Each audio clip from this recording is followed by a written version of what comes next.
கிறிஸ்தேசுக்குள் அன்பாய் அழைக்கப்பட்ட அன்புக்குரிய சகோதரர்களே, அன்புக்குரிய சகோதரிகளே, உங்கள் அனைவருக்கும் நம்முடைய ஆண்டவராகிய இயேசு கிறிஸ்துவின் நாமத்தினாலே அன்பின் வாழ்த்துக்களை தெரிவித்துக் கொண்டு நாம் வாரந்தோறும் தொடர்ந்து பார்த்து வந்து கொண்டிருக்கக்கூடிய அடிப்படை வேதாகம சத்தியத்தின் அடுத்த வகுப்பிற்குள்ளாக நாம் கடந்து செல்லலாம்.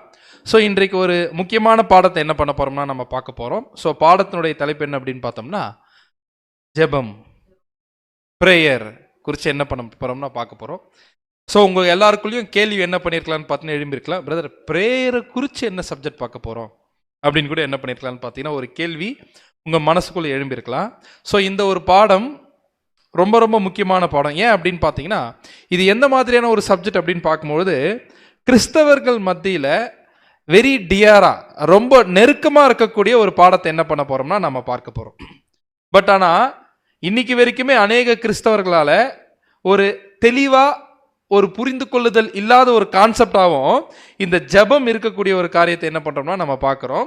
ஸோ இந்த ஒரு பாடத்தை குறித்து தான் நாம் வேதத்தின் அடிப்படையில் என்ன பண்ண போகிறோம்னா பார்க்க போகிறோம். ஜெபம்னா என்ன, ஜெபத்தை குறித்து ஸ்கிரிப்சர்ஸ், அதாவது வேதம் என்ன சொல்லுது அப்படின்றது என்ன பண்ண போகிறோம்னா நம்ம பார்க்க போகிறோம். What is meant by prayer and what do the scriptures teach about prayer. So அப்படின்னா இந்த ப்ரேயர் அப்படின்ற ஒரு விஷயத்த நாம மட்டும் பண்றோமா?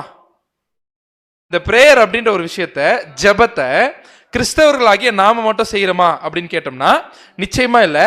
எல்லாரும் என்ன பண்ணிட்டு இருக்காங்க, உலகத்துல செஞ்சுட்டு இருக்கிறாங்க அப்படின்னு நம்ம பார்க்கிறோம். ஈவன் கிறிஸ்தவர்கள் மத்தியிலே நம்ம எடுத்துக்கலாம், சர்ச் பாடத்திலே நம்ம பார்த்துருக்கோம்.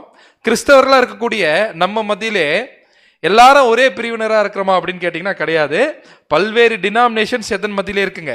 கிறிஸ்டியானிட்டிக்குள்ளவே என்ன ஆகுது அப்படின்னு பார்த்தீங்கன்னா இருக்குது.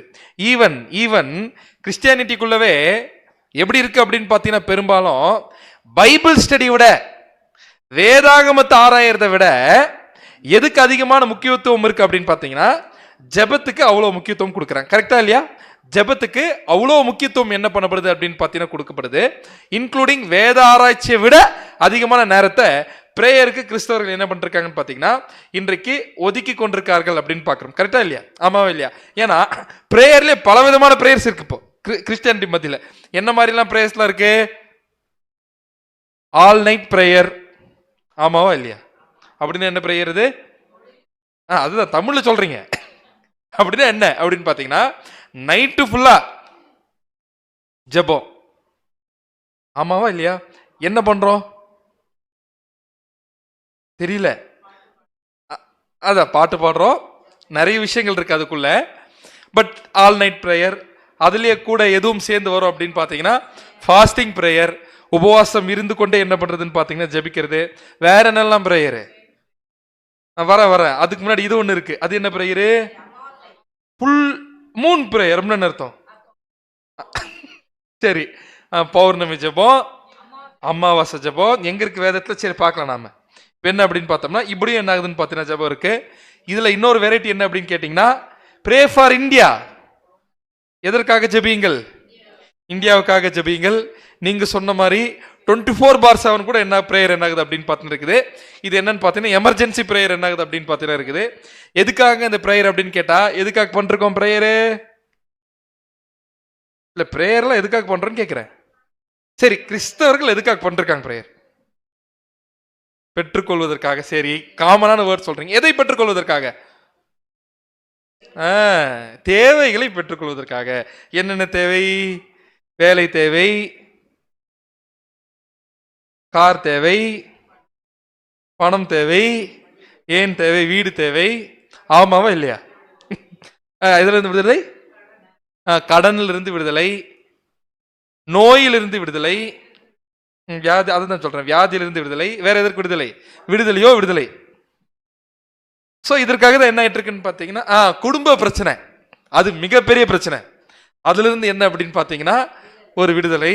ஸோ இது எல்லாத்துக்கும் என்ன ஆயிட்டு இருக்குன்னு பார்த்தீங்கன்னா பிரேயர்ஸ் போயிட்டு இருக்கு. சரி, இப்போ பைபிள் சொல்ற மாதிரி பிரேயர்ஸ் போயிட்டு இருக்கா அப்படின்ற ஒரு கேள்வியை நாம் எடுத்து முன்னாடி வச்சோம்னா என்ன பதில் சொல்லலாம்? இல்லை, நீங்களே பதில் சொல்லிட்டீங்க. சரி, ஆனா பைபிள்ல பிரேயர் இருக்கு.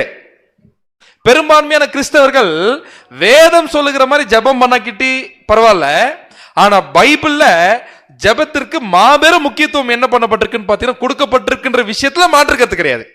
இப்ப நாம் என்ன கண்டுபிடிக்கணும் அப்படின்னு பாத்தீங்கன்னா, பைபிள்ல பிரேயரை குறித்து என்ன சொல்லப்பட்டிருக்கு அப்படின்ற ஒரு விஷயத்த நாம கண்டுபிடிக்கணும். அப்படின்னா சில சமயத்துல சில பேர் சொல்றது உண்டு, நான் போய்ங்க தேவன் கிட்ட விசுவாசத்தோட எதை கேட்டாலும் கொடுத்துருவாரு, எதை கேட்டாலும் கொடுத்துருவாரு. ஏன்னா நான் சாதாரண ஆள் கிடையாது, நான் யார் அப்படின்னு பார்த்தீங்கன்னா ஜெப வீரன், நான் ஜெப வீராங்கனை. அப்படி கொடுத்துருவாரா? எதை கேட்டாலும் கொடுப்பாரு, கொடுக்க மாட்டாரா? சரி, இப்படி கேட்கிறேன், விசுவாசத்தோட கேட்கிறோம், விசுவாசத்தோட கேட்டா கொடுப்பாரு, கொடுக்க மாட்டாரா? கொடுப்பாரு. சரி, என்ன பண்ணுங்க அடுத்த வாரத்துக்குள்ள விசுவாசத்தோட ஒரு ஹெலிகாப்டர் என்ன பண்ணுங்க, அதெல்லாம் தர மாட்டார். நீங்க என்ன இப்படி கேட்கறீங்க? அதெல்லாம் தர மாட்டார். இப்பதான் அப்படியே மாறிடுச்சு. இல்ல, உங்களுக்கு ஹெலிகாப்டர் தேவையில்ல, நான் என்ன கேட்க, சரி ஒருத்தருக்கு உண்மையாவே தேவைப்படுது, ஆபீஸ் போயிட்டு வர்றது சென்னை டிராபிக்கு, அட்லீஸ்ட் ஹெலிகாப்டர் இல்லைன்னா ஹெலிகாப்டர்லாம் ட்ரோனாவது கேட்கலாம் அப்படிங்கிறாங்க. Okay fine. ஸோ அப்படின்னா இப்போ நம்ம என்ன கண்டுபிடிக்கணும் அப்படின்னு பார்த்தீங்கன்னா, உண்மையாவே ஜெபம்னா என்ன? ஸோ உண்மையாவே ஜெபம்ன்ற வார்த்தைக்கு என்ன அர்த்தம் அப்படின்னு பார்த்தீங்கன்னா, அது தேவனை துதிப்பதற்காக பயன்படுத்தக்கூடிய ஒரு விஷயம், அல்லது தேவனுக்கு நன்றி செலுத்துவதற்காக பயன்படுத்தக்கூடிய ஒரு விஷயம், அல்லது தேவன் கிட்ட நம்மளுடைய ரிக்வெஸ்ட்டை கொண்டு போய் வைக்கக்கூடிய ஒரு விஷயமாவும் என்ன ஆகுதுன்னு பார்த்தீங்கன்னா இருக்குது. அது மட்டும் இல்லாம ஜெபம் என்பது என்னவா இருக்கு அப்படின்னு பார்த்தீங்கன்னா, தேவனோட நாம் நெருங்கி தொடர்பு கொள்ளக்கூடிய விஷயம். கரெக்டா இல்லையா? தேவனோட நாம் நெருங்கி தொடர்பு கொள்ளக்கூடிய ஒரு விஷயம் எது அப்படின்னு பார்த்தோம்னா ஜெபம் அப்படின்னு பார்க்கிறோம். அப்படின்னா தேவன் கிட்ட நாம பேசக்கூடிய ஒரு மெத்தட் தான் என்ன அப்படின்னு பார்க்கும்பொழுது பிரேயரா இருக்கு அப்படின்னு பார்க்கிறோம். அப்படின்னா இப்ப நாம பேசுறோம், இப்ப உதாரணம் நான் பேசுறேன், பதிலுக்கு நீங்க பேசுறீங்க. அதே மாதிரி ஜெபத்துல நாம என்ன பண்றோம் அப்படின்னு பாத்தீங்கன்னா, தேவன் கிட்ட போய் பேசுறோம், நம்மளுடைய எல்லா காரியங்களும் அவர்கிட்ட போய் நாம வைக்கிறோம். இப்ப கேள்வி, அப்ப தேவன் திருப்பி நம்ம கிட்ட பேசுவார்ல? அப்படின்னா நாம தேவன் கிட்ட பேசக்கூடிய மெத்தடுக்கு பேரு ஜெபம்னா, திருப்பி தேவன் நம்ம கிட்ட பேசக்கூடிய மெத்தட் என்ன, அல்லது எப்படி பேசுறார்? வெரி குட், அவ்வளவுதான் முடிஞ்சு. வேற எப்படியும் பேசுறதில்ல. அவர் எப்படி பேசுறாரு அப்படின்னு பாத்தீங்கன்னா, வேத வசனத்தின் மூலமா தான் பேசுறாரு. வேற எப்படியும் பேசுறதில்ல அப்படின்னு பார்த்தோம்னா, திடீரென்று ஒரு நாள் இரவு தேவன் என்ன பண்ணாரு, அல்லது பரலோகத்துக்கு நான் என்ன பண்ணேன், அப்படிலாம் பண்றது கிடையாது.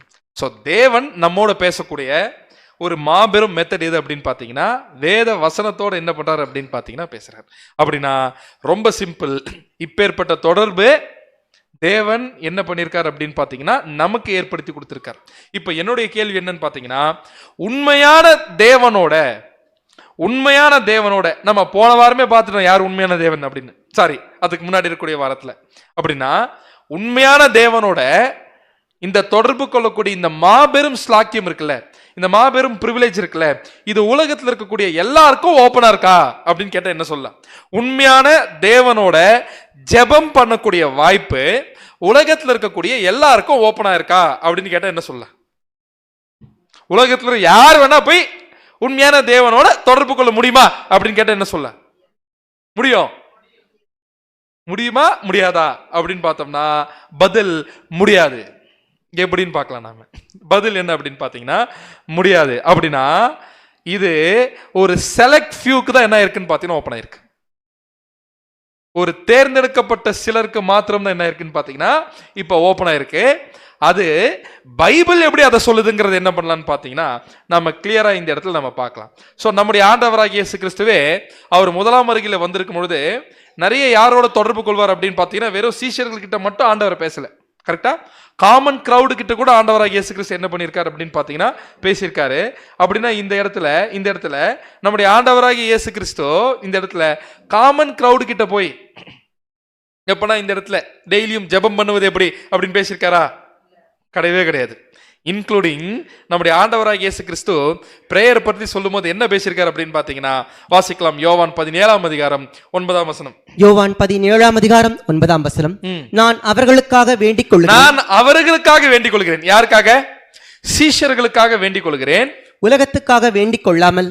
ஆச்சரியத்தக்க வார்த்தை. ஆண்டவராகிய இயேசு கிறிஸ்து இப்ப யாருக்காகவே வேண்டிக்கலையாமா? உலகத்திற்காக நான் என்ன பண்ணல, வேண்டிக் கொள்ளாமல் நீர் எனக்கு தந்தவர்களுக்காக வேண்டிக் கொள்ளுகிறேன். அவர்கள் உம்முடையவர்களாய் இருக்கிறார்களே. என்ன ஆச்சரியம் பாத்தீங்கன்னா, உலகத்தின் ரட்சகரே யாருக்காக வேண்டிக்கலையாமா? உலகத்திற்காக என்ன பண்ணல அப்படின்னு பாத்தீங்கன்னா வேண்டிக்கல. உண்மையாவே இது நமக்கு நம்புறதுக்கே கொஞ்சம் ஆச்சரியமா இருக்கு. ஏன்னா ஆண்டவரே என்ன சொல்றாருன்னு பாத்தீங்கன்னா, நான் உலகத்திற்காக என்ன பண்ணல, பிரேயர் பண்ணல. யாருக்காக பிரேயர் பண்றேன்றாருங்க? உங்களுக்காக பிரேயர் பண்றாரு. சீஷர்களுக்காக நான் என்ன பண்றேன், பிரேயர் பண்றாரு. இப்ப நமக்கு நியாயமா என்ன கேள்வி எழுமோ அப்படின்னு பாத்தீங்கன்னா, ஏன் நம்முடைய ஆண்டவராகிய இயேசு கிறிஸ்து இப்படி சொன்னார்?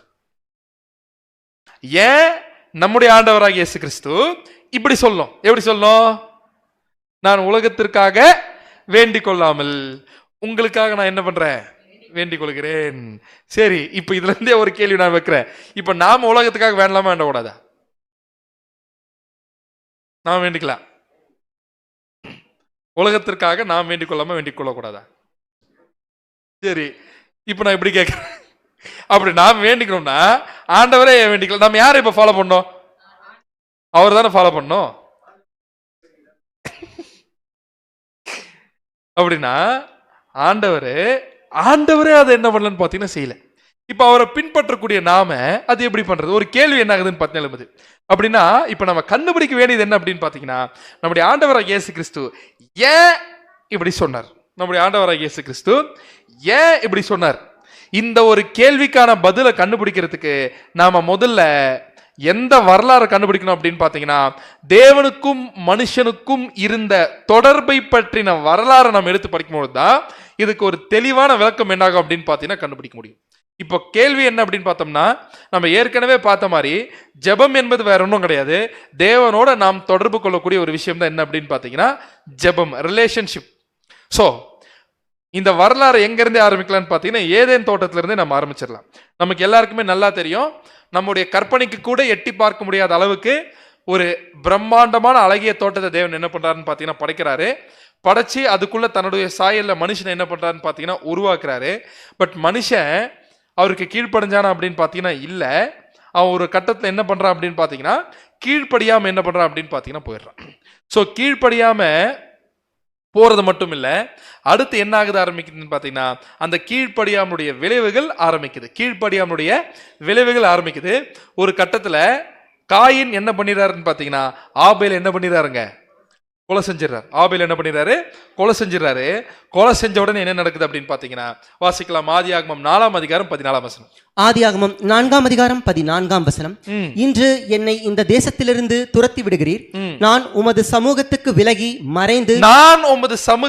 விலகி மறைந்து பூமியில் நிலையற்று அலைகிறவனாய் இருப்பேன் அப்படிங்கிறார். யாரு? காயின் சொல்றார். ஆக்சுவலா இந்த இடத்துல காயினின் நிலைமை யாருடைய நிலைமையை பிரதிபலிக்குது?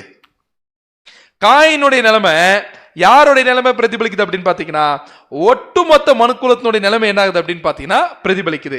ஏன் அப்படின்னு பாத்தீங்கன்னா எப்ப மனுஷன் பாவம் பண்ணானோ அப்ப யார்கிட்ட இருந்து பிரிஞ்சுட்டான்? உண்மையான தேவன் கிட்ட இருந்து என்ன ஆயிடுறான் அப்படின்னு பாத்தீங்கன்னா பிரிஞ்சுட்டான். ஆமாவா இல்லையா? இப்ப எல்லா உலகத்தில் இருக்கக்கூடிய எல்லா மனிதர்களும் உண்மையான தேவனோட நெருங்கி தொடர்பு கொண்டிருக்கிறாங்களா? கிடையவே கிடையாது, கிடையவே கிடையாது. அவங்க இப்ப எல்லாருமே எந்த நிலைமையில இருக்கிறாங்க அப்படின்னு பாத்தீங்கன்னா தேவனை விட்டு பிரிந்து போன நிலைமையில என்ன ஆகுதுன்னு பாத்தீங்கன்னா இருக்கிறாங்க. கரெக்டா இல்லையா? தேவனை விட்டு பிரிஞ்சு போன நிலைமையில என்ன பண்றாங்கன்னு பாத்தீங்கன்னா இருக்கிறாங்க. இப்ப இதை எப்படி ப்ரூஃப் பண்ணலாம் பிரதர்? தேவனை விட்டு பிரிஞ்சு போன நிலைமையில இருக்கிறாங்கன்ற காரியத்தை எப்படி பிரதர் நிரூபிக்கலாம் அப்படின்னு பார்த்தோம்னா வசனம் வாசிக்கலாம். 22ஆம் சங்கீதம் 27ஆம் வசனம். 22ஆம் சங்கீதம் 27ஆம் வசனம். பூமியின் எல்லைகள் எல்லாம் நினைவு கூர்ந்து கர்த்தரிடத்தில் திரும்பும், ஜாதிகளுடைய சந்ததிகள் எல்லாம் உமது சமூகத்தில் தொழுது கொள்ளும். இது எப்ப நடக்க போகுது? இது இப்ப நடக்குதா? இது இப்ப நடக்குதா? இன்னைக்கு டேட்டுக்கு இது நடக்குதா? நடக்கல. பூமியின் எல்லைகள் எல்லாம் நினைவு கூர்ந்து கர்த்தரிடத்தில் திரும்பும், ஜாதிகளுடைய சந்ததிகள் எல்லாம் உமது சமூகத்தில் தொழுது கொள்ளும். என்னுடைய கேள்வி, இன்னைக்கு இந்த வசனம் நிறைவேறிடுச்சா அப்படின்னு கேட்ட என்ன சொல்லலாம்? நிறைவேறல. அப்ப எப்ப நிறைவேறும்? Very good. 3ஆம் உலகத்துல ஆண்டவராகிய இயேசு கிறிஸ்துடைய ராஜ்யத்தில் நிச்சயமா இது என்னாகும்? இது நிறைவேறும். அப்படின்னா பொதுவாவே ஒட்டுமொத்த மனுக்குலமும் யாரை மறந்துட்டாங்க அப்படின்னு பாத்தீங்கன்னா உண்மையான சிருஷ்டிகர் என்ன பண்ணியாச்சுங்க? மறந்தாச்சு. உண்மையான சிருஷ்டிகர் யாரு? யாவே தேவன். அவரை யாரே மறந்துட்டாங்க? கிறிஸ்தவர்களே மறந்திருக்க கூடும் பொழுது மற்ற உலகத்தார் நாம் எதனா சொல்ல முடியுமா? எல்லாரும் என்ன பண்ணிட்டாங்கன்னு பார்த்தா மறந்துட்டாங்க. ஆனா வசனம் என்ன சொல்லுதுன்னா, பூமியின் எல்லைகள் எல்லாம் நினைவு கூர்ந்து கர்த்தரிடத்தில் திரும்பும் அப்படின்னு சொல்லும் பொழுது நமக்கு கிளியரா என்ன புரிஞ்சிருச்சுன்னு பாத்தீங்கன்னா, இப்ப என்ன பண்ணல? கர்த்தரிடத்துல அவங்க திரும்பல. இப்ப யார நினைவு கூறல? உண்மையான தேவனை என்ன பண்ணல அப்படின்னு பாத்தீங்கன்னா நினைவு கூறல. ஒட்டுமொத்த மனுக்குலமும் யாரை விட்டு பிரிஞ்சுட்டாங்க? பாவம் ஆதாம் ஏதேன் தோட்டத்துல பாவம் செஞ்ச உடனே யாரை விட்டு பிரிஞ்ச நிலைமை ஆயிருச்சுங்க? தேவனை விட்டு, யாவே தேவனை விட்டு பிரிஞ்ச நிலைமைக்கு என்ன பண்ணிட்டாங்கன்னு பாத்தீங்கன்னா வந்தாச்சு. ஆனாலும் இதில் சில விதிவிலக்கு இருக்குது.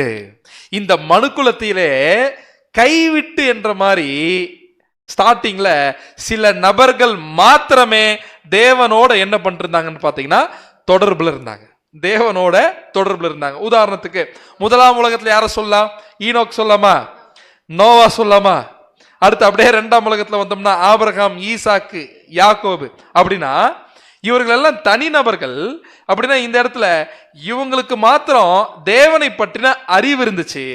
தேவனிடத்துல என்ன பண்ணாங்கன்னு பாத்தீங்கன்னா ஜெபிச்சார்கள், தேவனிடத்துல ஜெபிச்சாங்க. இப்ப என்னுடைய கேள்வி என்ன அப்படின்னு பாத்தீங்கன்னா, இவங்களும் பாவிகள் தானே? இவங்களும் பாவிகள் தானே? இவங்களும் பாவிகள் தானே? அப்படி பாவிகளா இருக்கும் பொழுது இவங்களால மட்டும் எப்படி தேவனோட தொடர்பு கொள்ள முடியுது? ஏன்னா இவங்க கூடவே இருக்கக்கூடிய, உதாரணத்துக்கு ஆபிரகாமுடைய பக்கத்து வீட்டுக்காரனால என்ன பண்ண முடியல? தேவனோட தொடர்பு கொள்ள முடியல. உதாரணத்துக்கு நான் கடவுள் கிட்ட ஜெபிக்கிறேன்னு ஆபிரகாமுடைய பக்கத்து வீட்டுக்காரர் ஜெபிச்சிருந்தாருன்னு வைங்களேன், அந்த ஜெபத்தை தேவன் கேட்டிருப்பாரா? தேவனோட தொடர்பு இருந்திருக்குமா? கிடையவே கிடையாது.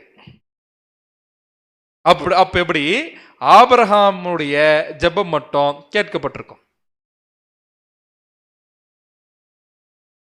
இவங்க எல்லாருக்குமே அந்த கிரைட்டீரியால தான் ஜெபம் கேட்கப்பட்டது.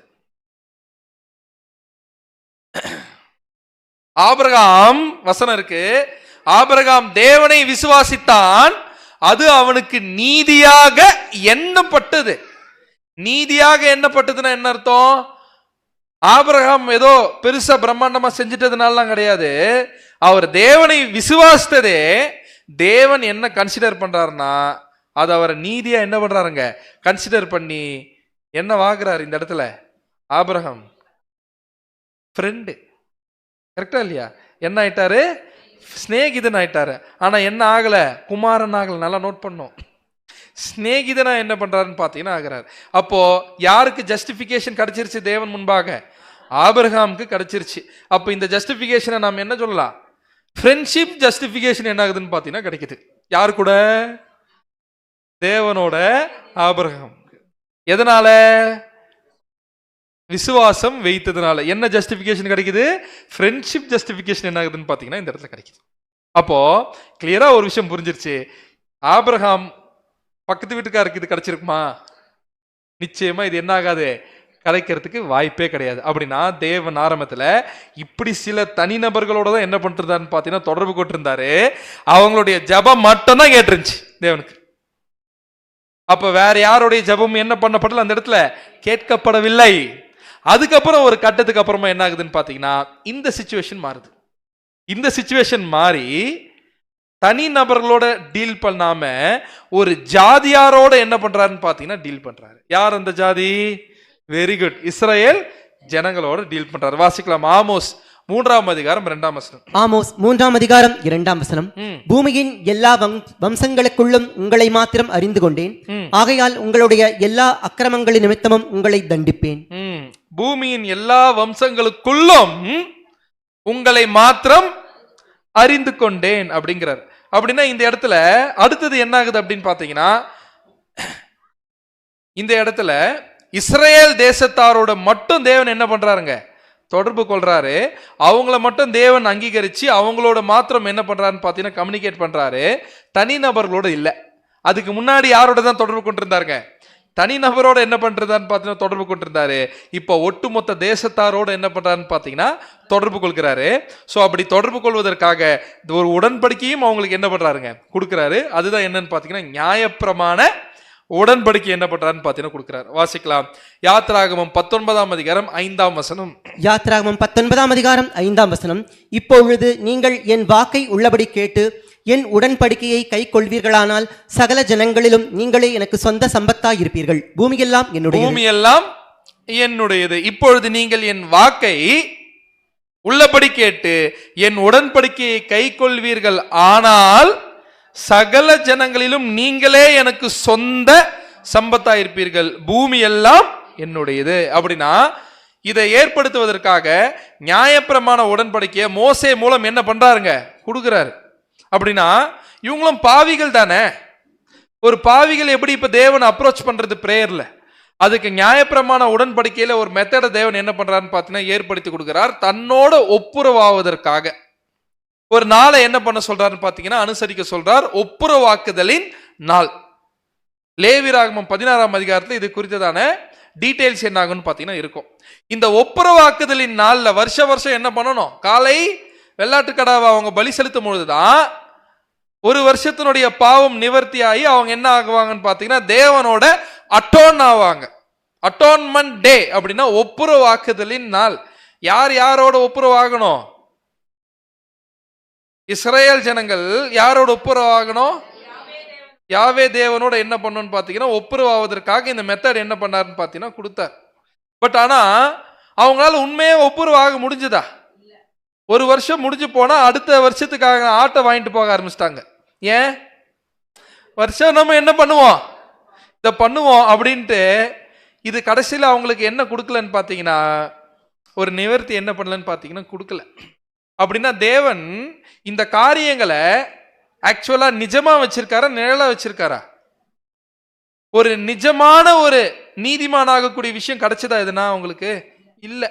ஒரு நிழலா என்ன பண்ணிருக்காரு, இந்த ஒரு விஷயத்த வச்சிருக்கிறாருன்னு பாக்குறோம். அப்படின்னா இந்த மாதிரியான காரியங்கள் அவங்களுக்கு ஜஸ்டிபிகேஷன் கொடுத்துச்சு.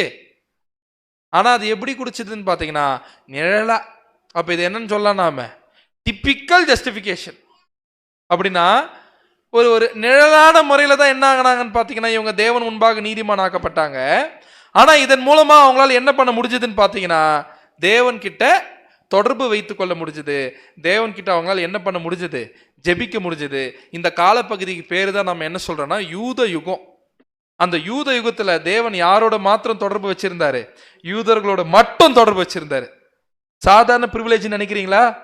பக்கத்தில் இருக்கக்கூடிய தேசத்தார், உதாரணத்துக்கு சிரியா தேசத்தார் தேவனோட தொடர்பு இருந்திருக்குமா? இல்ல.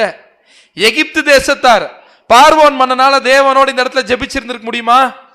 நிச்சயமா என்ன பண்ணிருக்க முடியாதுங்க, ஜெபிச்சிருந்திருக்க முடியாது. இந்த யூத யுகம் எங்க ஆரம்பிச்சு எங்க முடியுது அப்படின்னு பாத்தீங்கன்னா கிமு 1813 ஆரம்பிக்குது. ஏன் கிமு 1813 ஆரம்பிக்குதுன்னு பாத்தீங்கன்னா யாக்கோபின் மரணத்திலிருந்து கர்த்தராகிய இயேசு கிறிஸ்துவின் மரணம் வரைக்கும் யூத யுகம் என்ன ஆயிடுச்சு அப்படின்னு பாத்தீங்கன்னா நடந்துருச்சு. சோ இந்த ஒட்டுமொத்த யூத யுகத்திலையும் தேவன் யாரோட மட்டும் தொடர்பு கொண்டிருந்தாரு, இஸ்ரேல் ஜனங்களோட மட்டும் தொடர்பு கொண்டிருந்திருக்காரு. இதை யாரே ப்ரூஃப் பண்றாருன்னா ஆண்டவராகிய இயேசு கிறிஸ்துவே. யோவான் 4ஆம் அதிகாரம் 22ஆம் வசனம் வாசிங்க. யோவான் 4ஆம் அதிகாரம் 22ஆம் வசனம்.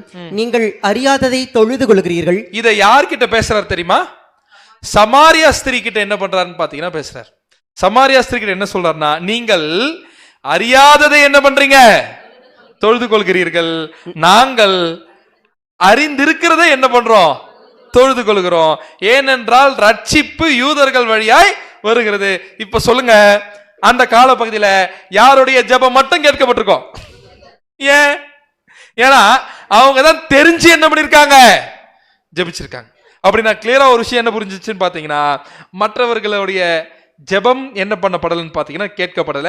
எக்ஸ்க்ளூசிவா இப்ப யாருடைய ஜெபம் மட்டும் தான் கேட்கப்பட்டிருக்குது, யூதருடைய ஜெபம் மட்டும் தான் என்ன பண்ணப்படுதுன்னு பாத்தீங்கன்னா கேட்கப்படுது.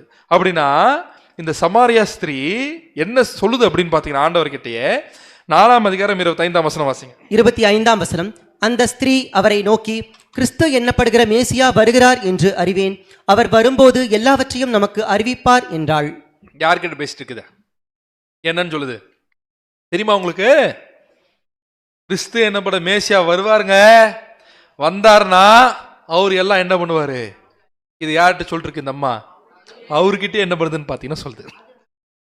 அப்படின்னா இந்த இடத்துல அதுக்கப்புறம் ஆண்டவர் ரிவீல் பண்றார், அது வேற யாரும் கிடையாது, நான் தான். ஆனா இதுல ரொம்ப முக்கியமான விஷயம் என்ன அப்படின்னு பாத்தீங்கன்னா, எந்த ஏரியாவில் பேசிட்டு போனா ஒரு கிணத்து பக்கத்துல இந்த கான்வர்சேஷன் போயிட்டு இருக்கோம் ரெண்டு பேருக்கும். அப்ப இந்த அம்மா என்ன சொல்லுதுன்னா, வாசிக்கலாம். யோவான் 4ஆம் அதிகாரம் 12ஆம் வசனம். 12ஆம் வசனம். இந்த கிணற்றை எங்களுக்கு தந்த நம்முடைய பிதாவாகிய யாக்கோபை பார்க்கிலும் நீர் பெரியவரோ. கேள்வி பாருங்க, இந்த கிணத்து கொடுத்த பிதாவாகிய யாக்கோபோட பெரியவரா? இப்ப என்ன ஆனா இதுல ரொம்ப பியூட்டிஃபுல்லான விஷயம் பாத்தீங்கன்னா, இந்த அம்மா சமாரியா ஸ்திரீ தானே, ஆனா யார பிதான்னு சொல்லுது? யாக்கோபு எப்படி சமாரியா ஸ்திரீ பிதான்னு சொல்லுது? ஏன் சொல்லுது? எப்படி இது பாசிபிள்? எப்படி பாசிபிள்? ஏன்னா சமாரியா ஸ்திரீ தானே. சமாரியா ஸ்திரீ எப்படி யாக்கோபு பிதான்னு சொல்ல முடியும் அப்படின்னு பாத்தீங்கன்னா, ஆக்சுவலா நம்ம ஏற்கனவே நம்ம பார்த்திருக்கோம். சாலமன் ராஜாவுடைய காலப்பகுதிக்கு அப்புறமாக 12 கோத்திரமா இருக்கக்கூடிய இஸ்ரேல் தேசம் 10 கோத்திரம் தனியாவும் 2 கோத்திரம் தனியாவும் என்ன ஆயிடுச்சு அப்படின்னு பாத்தீங்கன்னா பிரிஞ்சு போச்சு. இந்த 10 கோத்திரத்தை அசிரிய ராஜாவாகிய சல்மனேசர் என்ன பண்ணிடுறாருன்னு பாத்தீங்கன்னா கைப்பற்றி அடிமைகளாக கொண்டு போயிடுறாரு. இந்த 10 கோத்திரம் அப்பவே என்ன பண்ணப்படுது அப்படின்னு பாத்தீங்கன்னா சிதறடிக்கப்பட்டாச்சு. பட் சிதறடிக்கப்பட்டாலுமே கூட இவங்க எதை ஃபாலோ பண்ணிட்டு வந்துட்டு இருக்காங்க? அந்த யூதர்களுடைய கலாச்சாரத்தை ஃபாலோ பண்ண ஆரம்பிச்சாங்க. ஆனா நடுவுல நிறைய புறஜாதிகளுடைய நிறைய காரியங்களை என்ன பண்ணிட்டாங்கன்னு பாத்தீங்கன்னா, நிறைய சடங்காச்சாரங்களை உள்ள என்ன பண்ணிட்டாங்கன்னா கொண்டு வந்துட்டாங்க. இப்போ பேலன்ஸ் யார் மட்டும் தான் இருக்கிறது? 2 கோத்திரம் மட்டும் தான் என்ன ஆகுது அப்படின்னு பார்த்தீங்கன்னா இருக்குது. அந்த 2 கோத்திரம் மட்டும் தான் என்ன ஆகுதுன்னு பாத்தீங்கன்னா, கோரேஸ் ராஜாவுக்கு அப்புறமா திரும்பி இஸ்ரேல் தேசத்துக்கு என்ன பண்றாங்க? வந்து செட்டில் ஆகுறாங்க. புரிஞ்சுக்கலாம் சொல்றது? வந்து செட்டில் ஆகுறாங்க. அதனால யூதேயாவில் இருக்கக்கூடிய யூதர்கள் பெரும்பாலும் இந்த சமாரியர்களை எப்படி கன்சிடர் பண்ணுவாங்கன்னு பாத்தீங்கன்னா, நீங்களும் யாருக்குரிய யார் மாதிரி தான்? புறஜாதி மாதிரி தான். ஏன்னா நீங்க என்ன பண்ணிட்டீங்க? நிறைய விஷயத்துல கரப்ட் ஆயிட்டீங்க. நிறைய புறஜாதி கொள்கைகளை உள்ள என்ன பண்ணிட்டீங்க? நீங்க கொண்டு வந்துட்டீங்க. இப்ப யார் சரியா இருக்கிறது? 2 கோத்திரம் நாங்க மட்டும்தான் சரியா இருக்கோம் அப்படின்னு என்ன பண்றாங்கன்னு பாத்தீங்கன்னா சொல்ல ஆரம்பிச்சிட்டாங்க. இதுதான் ஐஸ்வர்யவான் லாசரஸ் ஹோமில நம்ம பார்த்தோம். ஐஸ்வர்யவான் என்ன கேட்கிறாரு?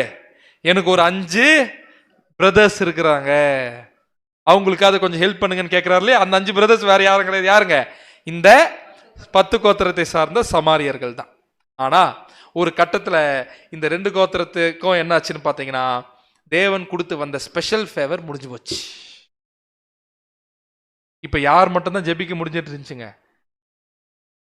யார் மட்டும்தான்? யூதர்களால மட்டும்தான். கடைசியில ஆண்டவராக இயேசு கிறிஸ்து என்ன சொல்லிட்டாருன்னா, வாசிக்கலாம். மத்தேயு 23ஆம் அதிகாரம் 37 மற்றும் 38. மத்தேயு 23ஆம் அதிகாரம் வசனங்கள் 37 மற்றும் 38.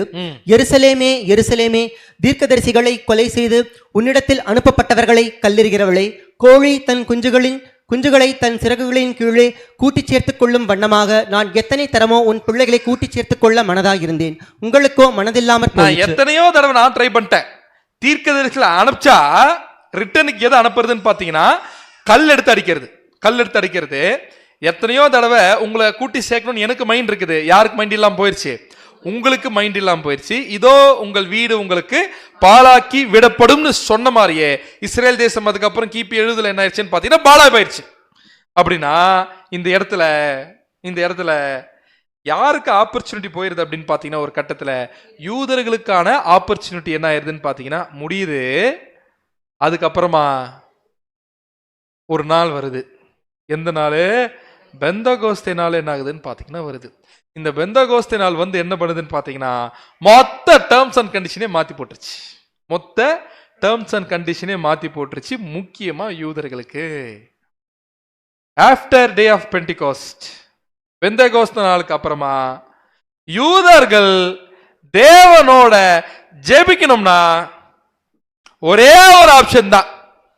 அந்த ஆப்ஷனை தவிர்த்துட்டாங்கன்னா யூதர்கள் அவங்க யாரோட ஜெபிக்க முடியாது? தேவனோட ஜெபிக்க முடியாது. ஆபிரகாமின் தேவனோட ஜெபிக்க முடியாது. ஈசாக்கின் தேவனோட ஜெபிக்க முடியாது. யாக்கோபின் தேவனோட ஜெபிக்க முடியாது. அந்த ஒரே கண்டிஷன் அவங்க ஃபாலோ பண்ணியே ஆகணும். அது என்ன கண்டிஷன்?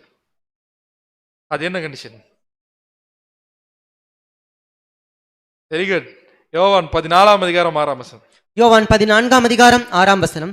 அதற்கு இயேசு, நானே வழியும் சத்தியமும் ஜீவனுமாய் இருக்கிறேன், என்னாலே அல்லாமல் ஒருவனும் பிதாவினிடத்தில் வரான். என்னாலே அல்லாமல் ஒருவனும் பிதாவினிடத்தில் வரான் அப்படின்னு என்ன அர்த்தங்க? இப்ப தேவனை அப்ரோச் பண்றதுக்கு, தேவன் கிட்ட நெருங்கி போறதுக்கு ஒரே வாய்ப்பு யார் தான்? ஆண்டவராகிய இயேசு கிறிஸ்து மட்டும்தான் ஒரே ஆப்ஷன். அப்படின்னா யூதர்களே அவர்களுடைய பிதாக்களின் தேவனா இருக்கக்கூடிய யாவே தேவனோட தொடர்பு கொள்ளணும்னா ஒரே ஆப்ஷன், இப்ப யாரை ஏற்றுக்கொண்டே ஆகணும்? ஆண்டவராகிய இயேசு கிறிஸ்துவ மேசியாவா ஏத்துக்கணும். அதுதான் ஒரே வழி, அவருதான் வழி. ஆனா ஏத்துக்கிட்டாங்களா? பெரும்பான்மையான யூதர்கள் என்ன பண்ணிட்டாங்கன்னு பாத்தீங்கன்னா நிராகரித்து விட்டார்கள். அந்த வழியவே என்ன பண்ணிட்டாங்க? ரிஜெக்ட் பண்ணிட்டதுனாலதான் இப்ப யாரோட ஃபெலோஷிப் கட் ஆயிடுச்சு? இப்போ தேவோட ஃபெலோஷிப் கட் ஆயிடுச்சு. இததான் ஐஸ்வர்யவான் லாசரஸ் ஊமையில நம்ம என்ன படிக்கிறோம் அப்படின்னு பாத்தீங்கன்னா, வாசிக்கலாம் லூக்கா 16:26. லூக்கா 16:26. அதுவும் அல்லாமல் இவ்விடத்திலிருந்து உங்களிடத்திற்கு கடந்து போகவும் அவ்விடத்திலிருந்து எங்களிடத்திற்கு கடந்து வரவும் மனதுள்ளவர்களுக்கு கூடாதபடிக்கு எங்களுக்கும் உங்களுக்கும் நடுவே பெரும் பிளப்பு உண்டாக்கப்பட்டது. பெரும் பிளப்பு என்ன இருக்குன்னு பாத்தீங்கன்னா உண்டாயிருக்கிறது. அப்படின்னா இந்த இடத்துல அவங்க நியாயப்பிரமாணத்தை கடைபிடிக்கக்கூடிய வரக்கூடிய நீதினால என்ன பண்ணிடலாம்? ஜெயிச்சிடலான்னு பாக்குறாங்க. ஆனா இப்ப யூதர்கள் யார விசுவாசிச்சே ஆகணும்? ஆண்டவராகிய இயேசு கிறிஸ்துவ விசுவாசிச்சே ஆகணும். யாரோட ஜெபிக்கணும்னா தேவனோட ஜெபம் செய்யணும்னாலே. அப்படின்னா ஆண்டவராகிய இயேசு கிறிஸ்துவை விசுவாசியாத யூதர்கள் இருக்கிறாங்களா இன்னைக்கு கூட? அவங்களால தேவனோட தொடர்பு கொள்ள முடியுமா? முடியாதா? 100% முடியாது. ஆனா என்ன நினைச்சு பண்ணிருக்கிறாங்க? நாங்க தேவனோட தொடர்பு கொண்டிருக்கோம். யோசிச்சு பாருங்க, எத்தனையோ ஜபங்கள் என்ன ஆயிட்டு இருக்கப்போ எடுத்துக்கொண்டே இருக்குது உலகத்துல. எங்க கூட போக மாட்டேங்குது. அது கூரைய கூட என்ன பண்ணல, தாண்டல. அடுத்தது இந்த வாய்ப்பை இவங்க தவற விட்டதுனால இந்த வாய்ப்பு அடுத்து யாருக்கு வருது? புறஜாதிகளுக்கு என்ன ஆகுதுன்னு பாத்தீங்கன்னா வருது. சோ அப்போஸ்தலர் 10:1-2. அப்போஸ்தலருடைய நடபடிகள் 10:1 மற்றும் 2. இத்தாலியா பட்டாளம் என்னப்பட்ட பட்டாளத்திலே 100க்கு அதிபதியாகிய கொர்நேலியு என்னும் பேர் கொண்ட ஒரு மனுஷன் செசரியா பட்டணத்திலே இருந்தான். கொர்நேலியு அப்படின்ற ஒரு 100க்கு அதிபதி இருந்தாரு. அவர் யூதரா? இல்ல, அவர் ஒரு புறஜாதி. அவன் தேவபக்தி உள்ளவனும் தன் வீட்டார் அனைவரோடும் தேவனுக்கு பயந்தவனுமாய் இருந்து ஜனங்களுக்கு மிகுந்த தர்மங்களை செய்து எப்பொழுதும் தேவனை நோக்கி ஜெபம் பண்ணி கொண்டிருந்தான். ஜெபம் பண்ணி கொண்டிருக்காரு. அவரு தேவன் யார் தெரிஞ்சிருக்கு கொர்நேலியுக்கு. அவர் பிரேயர் பண்ண ஆரம்பிச்சிட்டாரு. ஆனா இப்ப கேள்வி என்னன்னு பாத்தீங்கன்னா, அவரு பிரேயர் பண்ணலாங்க, அந்த பிரேயர் யார் கேட்கணும்? தேவன் கேட்கணும்ல. இப்ப என்ன ஆகுதாமா, அடுத்து பீட்டர் போய் அவங்களை மீட் பண்ணும்போது வாசிக்கலாம். அப்போஸ்தலர் 10:45-46 வசனங்கள் 45 மற்றும் 46. அவர்கள் பல பாஷைகளை பேசுகிறதையும் தேவனை புகழுகிறதையும் பேதுருவோடே கூட வந்திருந்த விருத்த சேதனம் உள்ள விசுவாசிகள் கேட்கும் போது, விருத்த சேதனம் உள்ள விசுவாசிகள் அவங்க யாரு? யூதர்கள். ஆனா யாரை ஏத்துக்கினாங்க? இயேசு கிறிஸ்துவை ஏத்துக்கிட்ட யூதர்கள். ஆனா இயேசு கிறிஸ்துவை என்ன பண்ணிட்டாங்க? ஏன் அப்போஸ்தலரே யார் தான்? யூதர்கள் தான். அவங்க ஆண்டவர் ஏத்துக்கிட்டாங்க. இயேசு கிறிஸ்துவை ஏற்றுக்கொண்ட யூதர்களுடைய ஜெபம் நிச்சயமா என்ன பண்ணப்படும்? கேட்கப்படும். அது பிரச்சனை இல்லை. ஆனா இப்போ புறஜாதிகள் யாரை ஏத்துக்கிட்டாங்க? இயேசு கிறிஸ்துவை ஏத்துக்கிட்டு தேவனை நோக்கி ஜெபிக்கும் பொழுது பரிசுத்தாவின் வரம் புறஜாதிகள் மேலும் பொழிந்து அருளப்படுறதை பார்த்து பிரமித்தார்கள். ஐயோ, யார் மட்டும் தான் ஸ்பெஷல் நினைச்சிட்டு இருந்தோம் நாம? யூதர்கள் மட்டும் தான் ஸ்பெஷல் நாம் நினைச்சிட்டு இருக்கக்கூடிய இந்த சமயத்துல இது என்னன்னு யோசிக்க என்ன பண்ணாங்கன்னு பாத்தீங்கன்னா ஆரம்பிச்சிருக்காங்க. அப்படின்னா என்ன அர்த்தம் அப்படின்னு பாத்தீங்கன்னா, அடுத்த வாய்ப்பு யாருக்கு வந்துருச்சு? இப்போ சபையா போகக்கூடிய வாய்ப்பு, 1,44,000 போகக்கூடிய வாய்ப்பு புறஜாதிகளுக்கு என்ன ஆயிடுச்சுன்னு பாத்தீங்கன்னா ஓப்பன் ஆயிருச்சு. அதுல முதல்ல வந்த புறஜாதி யாருங்க? கொர்நேலியு. என்ன பண்றாருன்னு பாத்தீங்கன்னா வராரு. கொர்நேலியுடைய ஜெபம் கேட்கப்பட்டுருச்சு. யாரோட தொடர்பு கொள்ள ஆரம்பிச்சிட்டாரு? இப்போ தேவனோட என்ன பண்ண ஆரம்பிச்சிட்டாருன்னு பாத்தீங்கன்னா தொடர்பு கொள்ள ஆரம்பிச்சிட்டாரு. பட் ஆனா எனக்கு இதுல ஒரு கேள்வி, எல்லா புறஜாதிகளாலும் தேவனோட தொடர்பு கொள்ள முடியுமா? Yes or no? கிடையவே கிடையாது. இப்ப வந்துருச்சு பாருங்க பதில். ஏனோ? ஏன்னா எல்லாரும் அந்த ஒரு வழியை பின்பற்றுவதில்லை. அந்த ஒருத்தர் இல்லாம உண்மையான தேவனோட யாராலையும் என்ன பண்ண முடியாதுங்க? தொடர்பு கொள்ள முடியாது. அந்த ஒருவர் யாரு? நம்முடைய ஆண்டவராகிய இயேசு கிறிஸ்து. அப்படின்னா உண்மையான தேவனோட ஜெபிக்கணும்னாலே நம்ம ஜெபம் கேட்கணும்னாலே யாருதான் ஒரே வழி? ஆண்டவராகிய இயேசு கிறிஸ்து மட்டும்தான் ஒரே வழி அப்படின்னு நம்ம பார்க்கிறோம். அப்படின்னா தேவனோட முதல்ல ஜெபிக்க கூடிய வாய்ப்பே யாருக்கு தான்? பெந்தகோஸ்தே நாளுக்கு அப்புறமா ஓபன் ஆயிருக்கு. இப்போ ஆண்டவராகிய இயேசு கிறிஸ்துவை மேசியாவா ஏற்றுக்கொண்டவர்கள் மட்டும்தான் யார்கிட்ட ஜெபிக்க முடியும். இப்போ பிதாவாகிய தேவன்கிட்ட என்ன பண்ண முடியும் அப்படின்னு பாத்தீங்கன்னா ஜெபிக்க முடியும். இந்த ஃபர்ஸ்ட் ஸ்டேஜ் இருக்குல்ல, இந்த விசுவாசிகள் ஆகக்கூடிய ஸ்டேஜ் இருக்குல்ல, இந்த ஸ்டேஜ் தான் எந்த ஸ்டேஜ் நம்ம ஏற்கனவே பார்த்திருக்கோம், குழந்தை ஸ்டேஜ். கரெக்டா? இது என்ன ஸ்டேஜ்? குழந்தை ஸ்டேஜ். ஆனா அந்த ஸ்டேஜ்ல என்ன பண்ணலாம்?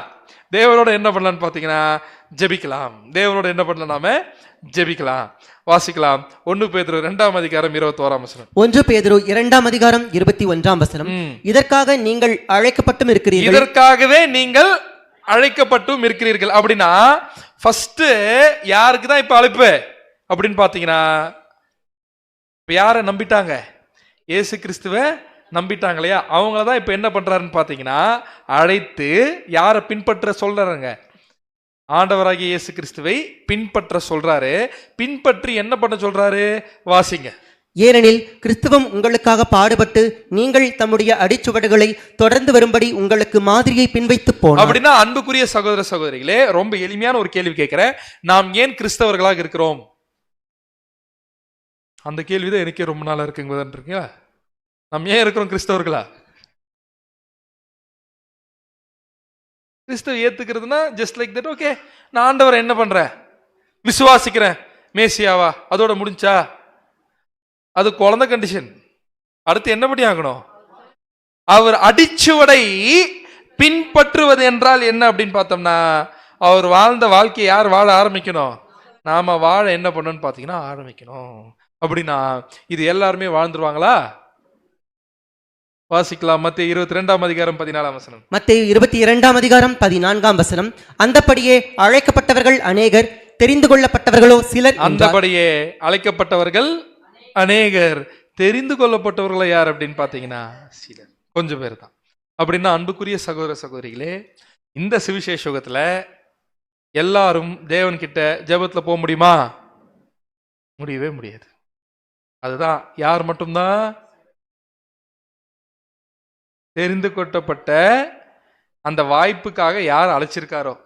அப்படின்னா அல்லது ரொம்ப சிம்பிளா சொல்ல போனோம்னா, இயேசு கிறிஸ்துவ மேசியாவா ஏற்றுக்கொண்டுட்டா தேவன் கிட்ட இயேசு கிறிஸ்து மூலம் என்ன பண்ணலாம்? பிரேயர்ல என்ன பண்ணலாம்னு பாத்தீங்கன்னா அப்ரோச் பண்ணலாம். பிரேயர்ல என்ன பண்ணலாம் அப்படின்னு பாத்தீங்கன்னா அப்ரோச் பண்ணலாம். பட் ஆனா இதுல ஒரு கேள்வி அப்படின்னு எடுத்துக்கிட்டோம்னா, ஏறக்குறைய இந்த வாய்ப்பு எல்லாருக்குமே இருக்கு. எந்த வாய்ப்பு? ஜெபிக்கிற வாய்ப்பு எல்லாருக்குமே இருக்கு. யாரை ஏத்துக்கிட்டா போதும்? ஆண்டவராகிய இயேசு கிறிஸ்துவ மேசியாவா ஏற்றுக்கொண்டா போதும். ஆனா ஆனா தேவன் இதுலயுமே எல்லா ஜெபத்தையும் கேட்டு எல்லா ஜெபத்தையும் அங்கீகரிச்சாரா அப்படின்னு கேள்வி கேட்ட என்ன பதில் சொல்லலாம்? அதுவும் இல்லை. அப்போ அந்த ஜெபத்தை இப்போ ஃபர்ஸ்ட் ஸ்டேஜ் சக்சஸ்ஃபுல்லா வந்துட்டோம் ஒரு வழியா. ஆமாவா இல்லையா? இப்போ ஒரு விதத்துல நமக்கு சந்தோஷம். என்ன சந்தோஷம்? பரவாயில்ல, இப்போ நம்ம யார்கிட்ட ஜெபிக்கலாம்? தேவன் கிட்ட நம்ம என்ன பண்ணலாம்னு பார்த்தீங்கன்னா ஜெபிக்கலாம். அந்த ஒரு அக்சஸ் என்ன ஆயிடுச்சுன்னு பார்த்தீங்கன்னா கிடைச்சிருச்சு. ஆனா இப்போ நாம ஜெபிக்கிற ஜெபம் அவர் என்ன பண்ணோம்? அங்கீகரிக்கணும்ல. அது அங்கீகரிக்கணும்னா என்ன செய்ய வேண்டும்? ரொம்ப சிம்பிள். அவர் சொல்ற மாதிரி பிரேயர் பண்ணணும். அவர் எப்படி பிரேயர் பண்ணக்கூடாதுன்னு சொல்றாரோ அப்படி நாம என்ன பண்ணக்கூடாது? பண்ணக்கூடாது. அப்படி சொல்லியிருக்கிற தேவன் இப்படிதான் பண்ணணும், அப்படி பண்ணக்கூடாதுன்னு சொல்லியிருக்கிறாரு.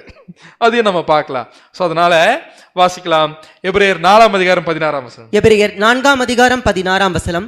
ஆதலால் நாம் இரக்கத்தை பெறவும் ஏற்ற சமயத்தில் சகாயம் செய்யும் கிருபையை அடையவும் தைரியமாய் கிருபாசன தண்டையிலே சேரக்கடவும். அப்படின்னா நாம ஜெபத்துல ஏன் போனோமா? இரக்கத்தை யார்கிட்ட? தேவன் கிட்ட. ஏற்ற சமயத்தில் சகாயம் செய்யும் கிருபைய நாம அடையறதுக்கு தைரியமா என்ன பண்ணலாம்? கிருபாசனத்துல சேரது என்ன பாத்தீங்கன்னா ஜெபத்துல தேவன் கிட்ட என்ன பண்ணலாம் அப்படின்னு பாத்தீங்கன்னா போலாம். ஏன் போனோம்? டெய்லியும் நாம மன்னிப்பு கேட்கணுமா கேட்க கூடாதா? ஏன் ஏன் ஏன் மன்னிப்பு கேட்கணும் டெய்லியும்? ஏன் டெய்லியும் இந்த கேட்கணும்னு பாத்தீங்கன்னா டெய்லி என்ன பண்றோம்? கண்டிப்பா பண்றோமா? துணிகரமா பண்ணாம போலாம். ஆனா அன்இன்டென்ஷனலா பண்றதுக்கு என்ன இருக்குது? வாய்ப்பு இருக்கா இல்லையா? அன்இன்டென்ஷனல் என்ன அர்த்தம்? அறியாம எதிர்பாராம என்ன பண்ணிருப்போம்? போய் சொல்லட்டுமா? அப்படியே இருக்கும். சில பேர் எதிர்பார்த்து கூட என்ன பண்ணலாம். ஆனா உதாரணத்துக்கு, ஆனா இதை நாம் என்ன பண்ணி ஆகணும்? போய் தேவன்கிட்ட மன்னிப்பு கேட்கணும். அப்படி மன்னிப்பு கேட்டாதான் நம்மளுடைய கரை கழுவப்படணும். அந்த கரை கழுவப்படணும்னா எதை வச்சு கழுவணும்? ஆண்டவராக இயேசு கிறிஸ்துவின் ரத்தத்தை வச்சு கழுவணும். கழுவணும்னா அதுக்கு போய் ஜெபிக்கணும். அடுத்தது எப்பப்பெல்லாம் நமக்கு ஸ்ட்ரென்த் வேணும்? Very good. ட்ரையல்ஸ், சோதனைகள் வரும்போது அதை தாங்கிறதுக்கு பலன் வேணுமா வேண்டாமா? அது வேணும்ல. அதுக்கு நம்ம என்ன பண்ணி ஆகணும்? போய் என்ன பண்ணணும்னு பார்த்தீங்கன்னா ஜெபிக்கணும். அப்படின்னா இது எல்லாத்துக்கும் நாம ஜெபிக்கணும்னா இந்த இடுக்கமான சோதனைனா எந்த சோதனை? நம்மளாவே போய் பிரச்சனை மாட்டிக்கிறோம், அந்த சோதனையா? இது எந்த சோதனை அப்படின்னு பார்த்தோம்னா, ஆண்டவராகிய இயேசு கிறிஸ்துவோடைய அடிச்சுவட்டில் நடக்கிறோம் பாத்தீங்களா? அதை நடக்கிறதுனால ஒரு சோதனை வரும் பாத்தீங்களா? அந்த சோதனையை தாங்குவதற்கு நமக்கு என்ன வேணும்? பலன் வேணும். அதுக்கு தைரியமா யார்கிட்ட போகணும்? தேவன் கிட்ட போகணும். அப்படின்னா ஜெபம் இந்த இடுக்கமான வாசல் வழியில ரொம்ப ரொம்ப முக்கியம். கரெக்டா? ரொம்ப ரொம்ப முக்கியமா என்ன ஆகுது அப்படின்னு பாத்தீங்கன்னா இருக்குது. அது எப்ப தேவைப்படுது? டெய்லி தேவைப்படுது, ஹவர்லி தேவைப்படுது. இதை நம்ம எப்படி பண்றதுன்றதை பார்க்கலாம். ஆனா ஒரு விஷயம், இடுக்கமான வாசல் வழி நடக்க ஆரம்பிச்சிட்டோமா? நாம முடிவு பண்ணிட்டோமா? முடிவு பண்ணிட்டீங்க, சரி பார்க்கலாம். ஆனா முடிவு பண்ணிட்டோம்னா கரெக்டா ஜெபிக்கணுமா ஜெபிக்க கூடாது? ஏன்னா இவ்வளவு பாடம் கேட்டோம். இத்தனை பாடத்துல நிறைய தவறுல இருந்து நம்ம என்ன பண்ணிருக்கோம்? வெளியே வந்திருக்கோம். நாம உதாரணத்துக்கு என்ன தவறுல இருந்தா வெளியே வந்திருக்கோம்? ஆத்துமா சாகுமா சாகாதா? யார் ஆத்துமா? நாம தான் ஆத்துமா. நரகம் இருக்கு. அது எங்க இருக்கு? அது கல்லறை, அவ்வளவுதான். அடுத்தது முக்கியமான ஒரு விஷயம் கண்டுபிடிச்சோம். என்ன கண்டுபிடிச்சோம்? யார் உண்மையான கடவுள்? பிதாவாகிய தேவன். ஆண்டவர் யார் நமக்கு? சகோதரன். ஆண்டவராகிய இயேசு கிறிஸ்து நம்முடைய அன்பு சகோதரன், மூத்த சகோதரன், பிதாவாகிய தேவனுடைய ஒரே பேரான குமாரன். பிதாவுக்கு அடுத்த ஸ்தானம் அவர் தான். ஆனா அவருக்கு மேல யார் தான் பாத்தீங்கன்னா பிதாவாகிய தேவன் தான். அப்படின்னா இவ்வளோ விஷயத்த தெளிவடைஞ்ச நாம இன்னைக்கு எதுலையும் தெளிவடையணும்? ஜெபத்திலையும் தெளிவடையணும். யார் அப்படின்னா எப்படி தாங்க ஜெபிக்கிறது? யார்கிட்ட கேட்டாதான் கரெக்டா இருக்கும்? கேட்டாங்க யாரே? போய் சீஷர்களே கேட்டாங்க. வாசிக்கலாம். லூக்கா 11ஆம் அதிகாரம் 1ஆம் வசனம். லூக்கா 11ஆம் அதிகாரம் 1ஆம் வசனம். அவர் ஒரு இடத்தில் ஜெபம் பண்ணி முடித்த பின்பு அவருடைய சீஷரில் ஒருவன் அவரை நோக்கி, அப்படின்னா என்ன பண்ணிருக்கிறாங்க? படிங்க. ஆண்டவரே, யோவான் தன் சீஷருக்கு ஜெபம் பண்ண போதித்தது போல நீரும் எங்களுக்கு போதிக்க வேண்டும் என்றான். பாத்தீங்களா கேள்வி? அப்ப என்ன பண்ணிட்டு இருந்திருக்காங்க? இந்த இடத்துல நல்லா பார்த்து இருக்காங்க. யார் போய் ஜெபம் பண்றத? ஆண்டவர் போய் ஜெபிக்கிறது என்ன பண்ணிருக்கான்னு பார்த்துருக்காங்க. ஆனா பார்த்துட்ட உடனே யார் அந்த சிஷன் தெரியல.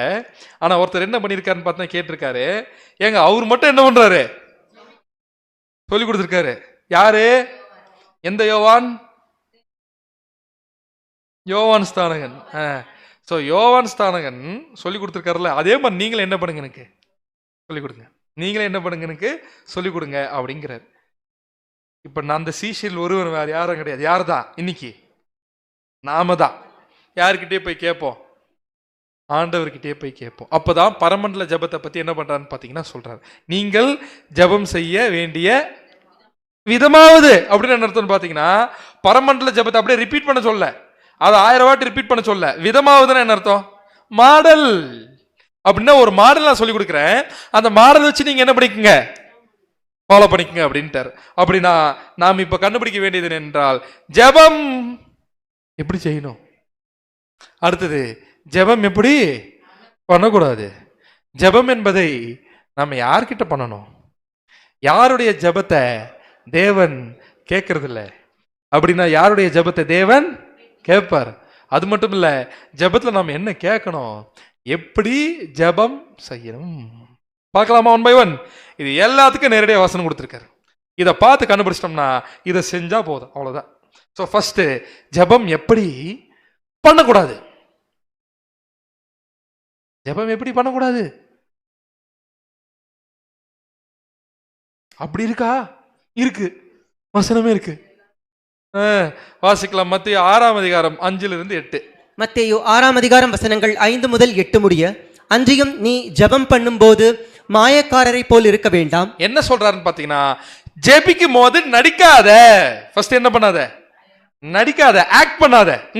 மனுஷர் காணும்படியாக அவர்கள் ஜெப ஆலயங்களிலும் இவங்களை வீதிகளிலும் பாத்தீங்கன்னா நீங்க ஈஸியா கண்டுபிடிக்கலாம். மனுஷர் காணும்படியாக அவர்கள் ஜெப ஆலயங்களிலும் வீதிகளின் சந்திகளிலும் வீதிகளின் சந்திகளின் பெரிய பெரிய கிரவுண்ட்ல நின்று ஜெபம் பண்ண விரும்புகிறார்கள். ஜெபம் பண்ண விரும்புகிறார்கள்.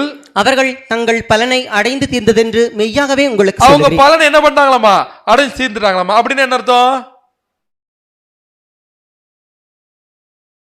அவங்க எப்படி பிரேயர் பண்ணிருக்காங்கன்னு பாத்தீங்கன்னா, ஃபர்ஸ்ட் நடிச்சிருக்கிறாங்க. எங்க நாடகம் போட்டிருக்காங்க? பெரிய பெரிய கிரவுண்ட்ல என்ன பண்ணிருக்காங்கன்னு பார்த்தா நாடகம் போட்டிருக்காங்க.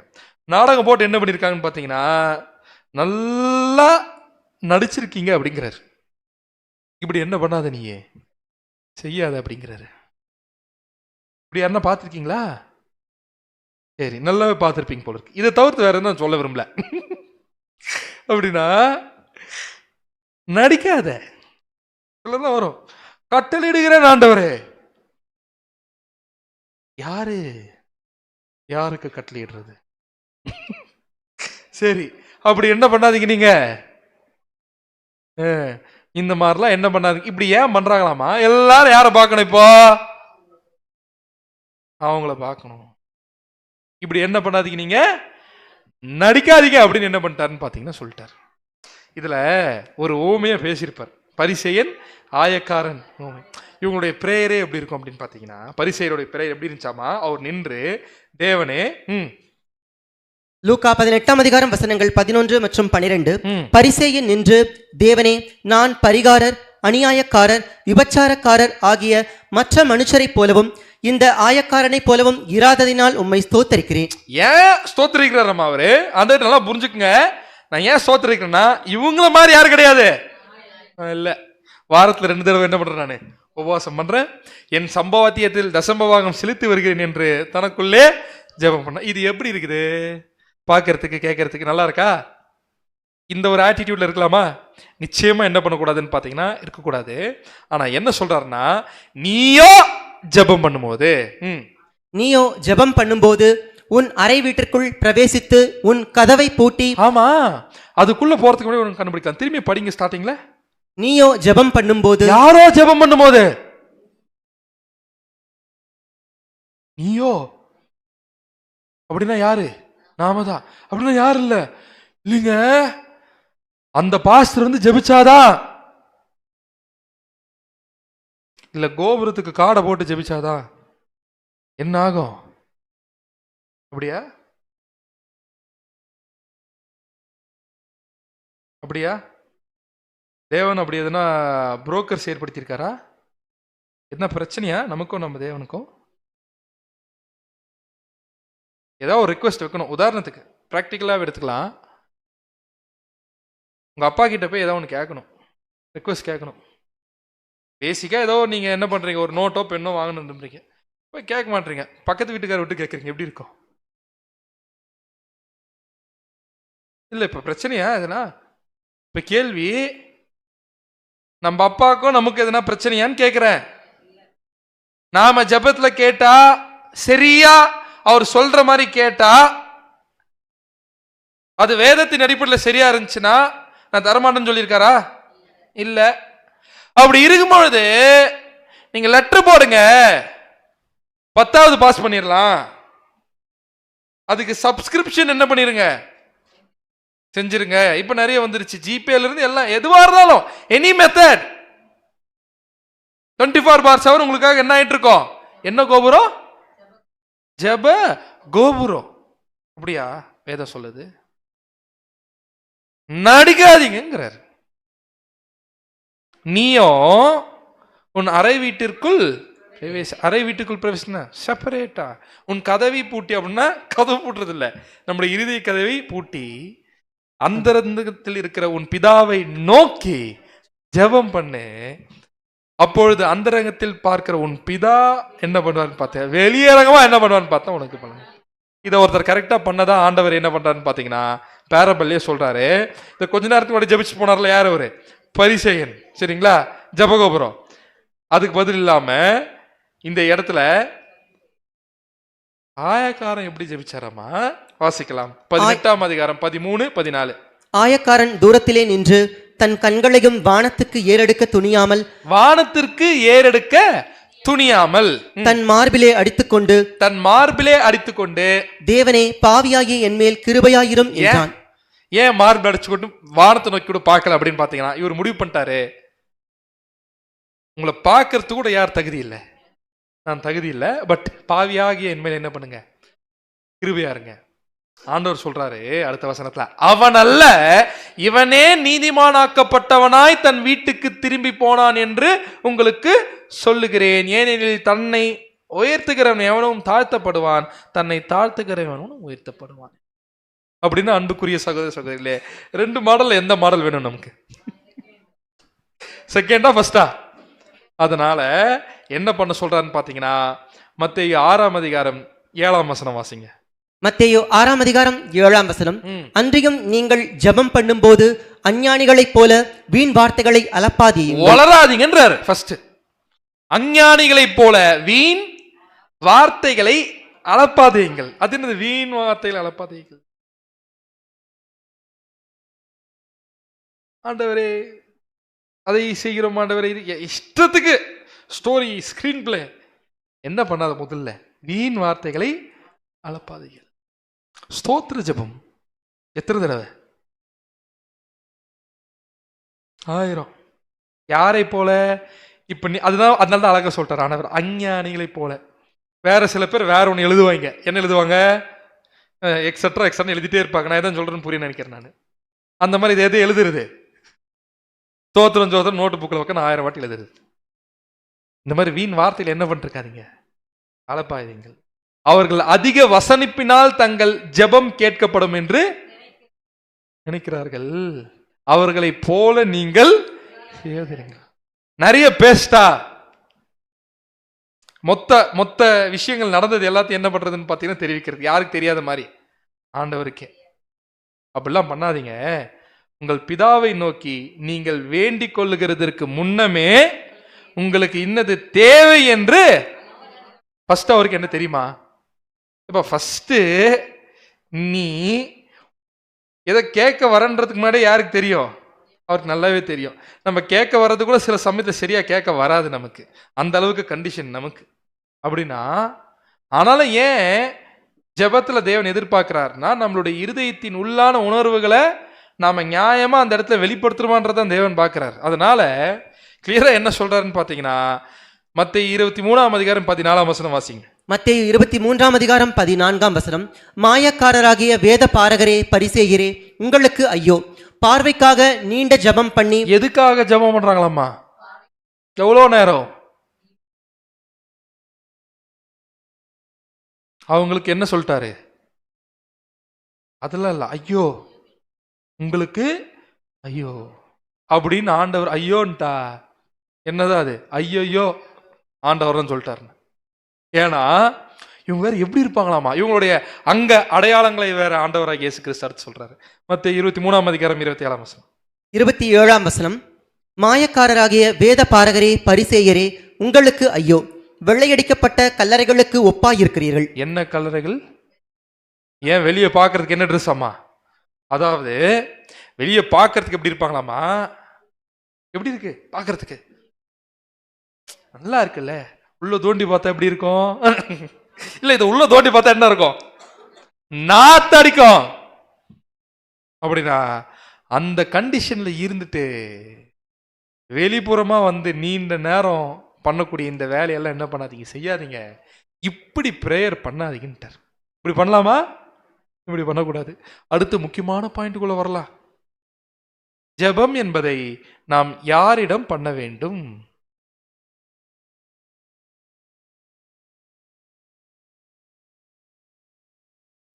இல்ல நான் அதெல்லாம் வர்றேன். நான் அடுத்தது கரெக்டா நீங்க சொல்றது சிம்பிள் கேள்வி.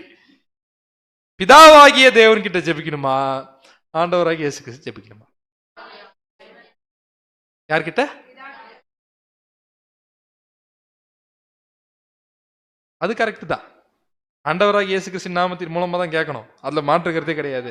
நான் கேட்கிற கேள்வி என்னன்னா, பிரேயர் யார்கிட்ட பண்ணோம்? பிதாவாகிய தேவனா இயேசு கிறிஸ்து கிட்டயா? யார்கிட்ட பண்ணிருந்தோம் இவ்வளவு நாளா? யார்கிட்ட பண்ணிருந்தோம்? இயேசு கிறிஸ்து கிட்ட பண்றோம். என்ன நினைச்சிட்டு பண்ணிருந்தோம்? அவருதான் பிதா நினைச்சிட்டு பண்ணிருந்தோம். அது கரெக்டா? இல்ல. என்ன அழகா இருக்கு பாருங்க வசனம். அப்படின்னா அட்ரஸே தப்பா மாத்தி என்ன பண்ணிட்டு இருந்திருக்கோம் இவ்வளவு நாளா? கரெக்ட், போஸ்ட் பண்ணிட்டு இருந்திருக்கோம். யோவான் 15:16. யோவான் 15:16, நீங்கள் என்னை தெரிந்து கொள்ளவில்லை. அழகா சொல்றாரு. ஏதோ பெருசா நினைச்சுக்காதீங்க, நீங்களாம் என்ன பண்ணல, தெரிந்து கொள்ளவில்லை, அவ்வளவுதான். அடுத்து, நான் உங்களை தெரிந்து கொண்டேன். சாதாரண ஒரு பாக்கியம் நினைக்கிறீங்களா? ஆக்சுவலா அவர் நம்மளை தெரிந்து கொண்டு இப்பேற்பட்ட சத்தியங்களை கொடுக்கிறது. நான் உங்களை தெரிந்து கொண்டேன், நீங்கள் என் நாமத்தினாலே பிதாவை கேட்டுக்கொள்வது எதுவோ, என் நாமத்தினாலே பிதாவை கேட்டுக்கொள்வது எதுவோ அதை அவர் உங்களுக்கு கொடுக்கத்தக்கதாக நீங்கள் போய் கனி கொடுக்கும்படிக்கும் உங்கள் கனி நிலைத்திருக்கும்படிக்கும் நான் உங்களை ஏற்படுத்தி. அப்படி நான் கிளியரா யார்கிட்ட தான் கேட்கணும்? யாவே தேவன் கிட்ட தான் கேட்கணும். ஏன்னா அவர் தான் பிதாவாகிய தேவன். சோ அவர்கிட்ட தான் கேட்கணும். அதை யார் நாமத்தினாலே கேட்கணும்?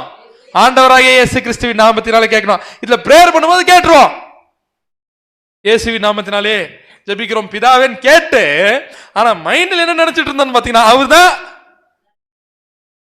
அப்படின்னு என்ன அர்த்தம்? அவர் மூலமாக அவரிடத்திலேயே ஜெபித்து கொண்டிருந்தால் அந்த ஜெபம் எங்கேயே இருக்கும், இங்கேயே இருக்குமே தவிர்த்து அது எங்கேயும் என்ன இருக்குன்னு பார்த்தா போயிருக்கு. அடுத்து வாசிக்கலாம். எபேசியர் 3:14-15. எபேசியர் 3:14 மற்றும் 15. இது நிமித்தம் நான் பரலோகத்திலும் பூலோகத்திலும் உள்ள முழு குடும்பத்துக்கும் நாமகாரணராகிய நம்முடைய கர்த்தராய் இருக்கிற இயேசு கிறிஸ்துவினுடைய பிதாவை நோக்கி முழங்கால் படியிட்டு. யாரை நோக்கி? இயேசு கிறிஸ்துவனுடைய பிதாவை நோக்கி. இதோட வேற எதனா அவசரம் வேணுமா? என்னன்னு புரிச்சுட்டு இருந்தோங்க, இவரும் அவரும் ஒன்னும் நினைச்சிட்டு இருந்தோம். இயேசு கிறிஸ்துவுடைய பிதாவை நோக்கி முழங்கால் என்ன பண்ணணும்னு பாத்தீங்கன்னா நாம் இட வேண்டும். அடுத்து யோவான் 11:22. யோவான் 11:22. இப்பொழுதும் நீ தேவனிடத்தில் கேட்டுக்கொள்வது எதுவோ அதை தேவன் உமக்கு தந்தருளுவார் என்று அறிந்திருக்கிறேன் என்றாள். அறிந்திருக்கிறேன் என்றாள் அப்படின்னு என்ன புரிஞ்சிருக்கு? ஆண்டவராகிய இயேசு கிறிஸ்து தேவன்கிட்ட எது கேட்டாலும் என்ன ஆயிரும்? கிடைச்சிரும். அப்படின்னு ஆண்டவர் யார்கிட்ட ஜெபிச்சிருக்காரு? ஆண்டவர் ஜெபிச்சிருக்காரா? ஜெபிச்சிருக்காரா இல்லையா? ஏன் ஏன் தெரியுமா? அவரை புரிஞ்சுக்கிறதுக்கு யாருமே இல்லை. அவர் புரிஞ்சுக்கக்கூடிய ஒரே நபர் யாரு? ஏன் 12 பேரு? எவ்வளோ சொன்னாலும் என்ன ஆகல? புரியல. தப்பு இல்ல. அப்ப பரிசுத்தாவே அவங்களுக்கு என்ன ஆகல? கிடைக்கல. அது பெந்தகோஸ்தினாலதான் கிடைக்குது அவங்களுக்கு. புரியல, தனிமையா போயிருவார். நான் என்ன பண்றேன், கொஞ்ச நேரம் யாரு கூட போய் பேசிட்டு வரேன், ஜெபத்துல பிதா கிட்ட போய் என்ன பண்றேன்னு பாத்தீங்கன்னா பேசிட்டு வரேன். அன்புக்குரிய சகோதர சகோதரிகளே, அதுதான் கடைசியில கெத்செமனே தோட்டத்துல போய் யார்கிட்ட கதறுவாருன்னு பாத்தீங்கன்னா ஜெபத்துல பிதாவாகிய தேவன் கிட்ட. வாசிக்கலாம். மத்தேயு 26:39. மத்தேயு 26:39. சற்று அப்புறம் போய் முகங்குப்புற விழுந்து என் பிதாவே. நல்லா யோசிங்க, இத இமேஜின் பண்ணுங்க மைண்ட்ல. கெத்செமனே தோட்டத்துல சற்று அப்புறம் போய் முகம் குப்புற விழுந்து என் பிதாவே, என் பிதாவே. யாரை நோக்கி? யாவே தேவனை நோக்கி. இந்த பாத்திரம் என்னை விட்டு நீங்க கூடுமானால் நீங்கும்படி செய்யும். இந்த பாத்திரம் என்னை விட்டு நீங்க கூடுமானால் நீங்கும்படி செய்யும் அப்படின்னு என்ன அர்த்தம்? தேவனே, நான் மரிக்கணும்னு தெரியும், ஆனா இப்படி கொடூரமா ஒரு கிரிமினல் மாதிரி மரிக்கணுமா? இந்த பாத்திரம் ஒரு வேளை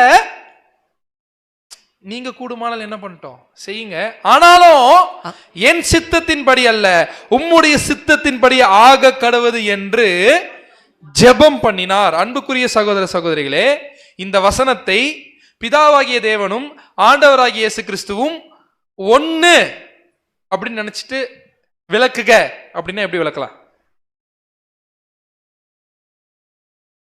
வசனத்தை பிதாவாகிய தேவனும் ஆண்டவராகிய இயேசு கிறிஸ்துவும் ஒன்னு அப்படின்னு ஒரு விசுவாசம் இருந்துச்சுல இதுக்கு முன்னாடி, அந்த விசுவாசத்தின் அடிப்படையில் விளக்குக அப்படி என்றால் எப்படி விளக்குறது? எப்படி இருந்திருக்குங்க இது? நாடகம் மாதிரி இருந்திருக்கும். போயிட்டு முகம் குப்புறு விழுந்து என் பிதாவே அப்படின்னா யார் யார்கிட்ட சொல்லிக்கிறாரு? அப்போ அவரே அவர்கிட்ட பேசிக்கிறாரா? இந்த பாத்திரம் என்னை விட்டு நீங்க கூடுமானால், இவரு தானே அவரு, என்ன பண்ணிக்கலாம் அப்போ? நீக்கிக்கலாமே. அடுத்து என் சித்தத்தின்படி அல்ல, ரெண்டு பேரும் ஒண்ணு தானே, ஒரே சித்தம் தானே. யோசிச்சு பாருங்க அன்புக்குரிய சகோதர சகோதரிகளே, எவ்வளவு பெரிய மோசமான உபதேசத்துக்குள்ள இருந்திருக்கும். ஏன்னா இந்த திரித்துவம் எனக்குடைய ஒரே மோசமான உபதேசம் உண்மையான கடவுள் என்ன ஆயிடுச்சு, மறைச்சது மட்டும் இல்லாம அப்பேற்பட்ட உண்மையான தேவன் கிட்ட ஜெபம் கூட சரியா செய்யாதபடிக்கு என்ன பண்ணிருச்சு, தடை செய்திருச்சு.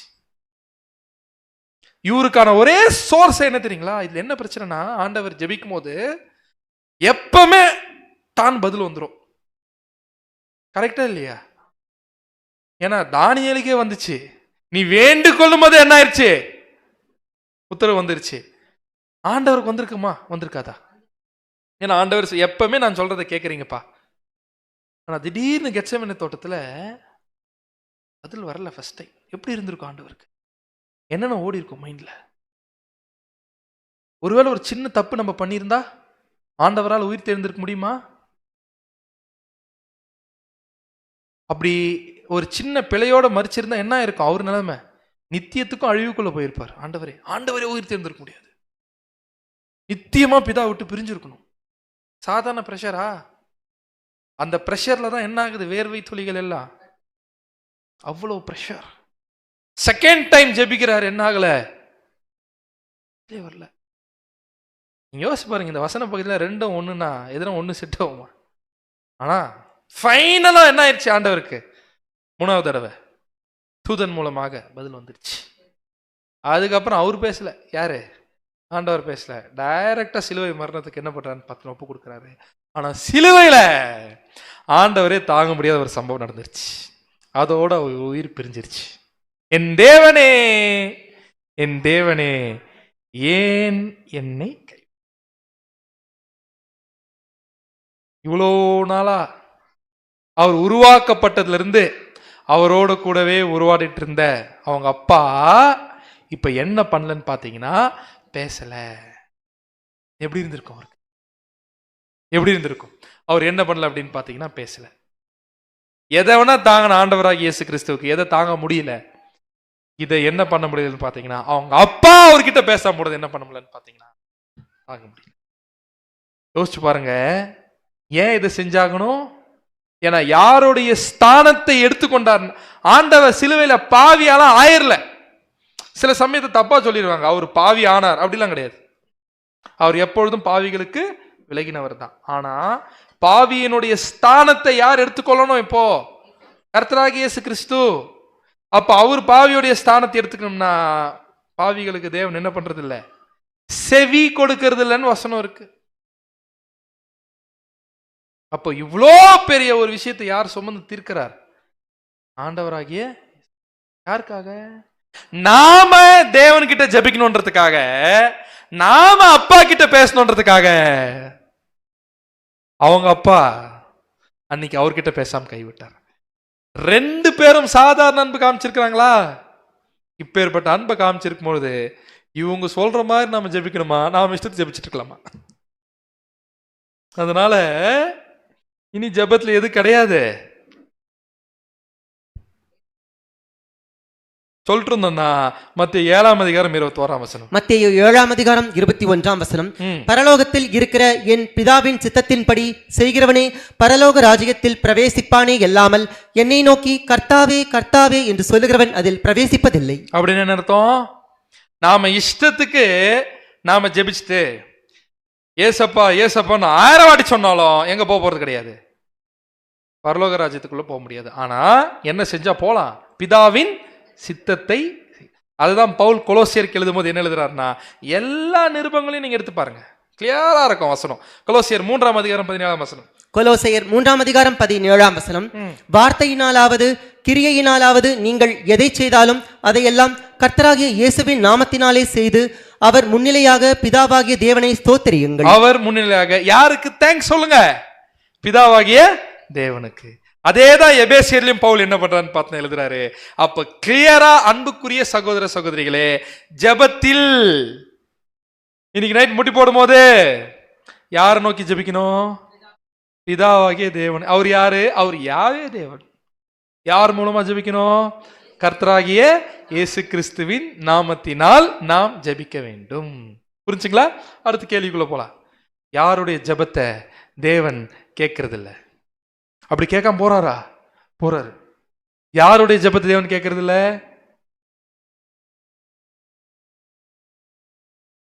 யாருடைய ஜெபத்தை? யாவே தேவனே சொல்லிட்டாரு, இவங்க ஜெபத்துல நான் கேட்க மாட்டேன் அப்படின்ட்டாரு. அதான் யாருடையது? சீரியஸான விஷயம் இது. நீதிமொழிகள் 28:9. நீதிமொழிகள் 28:9 வேதத்தை கேளாதபடி தன் செவியை விலக்குகிறவனுடைய ஜெபமும் அருவருப்பானது. திருப்பி படிங்க.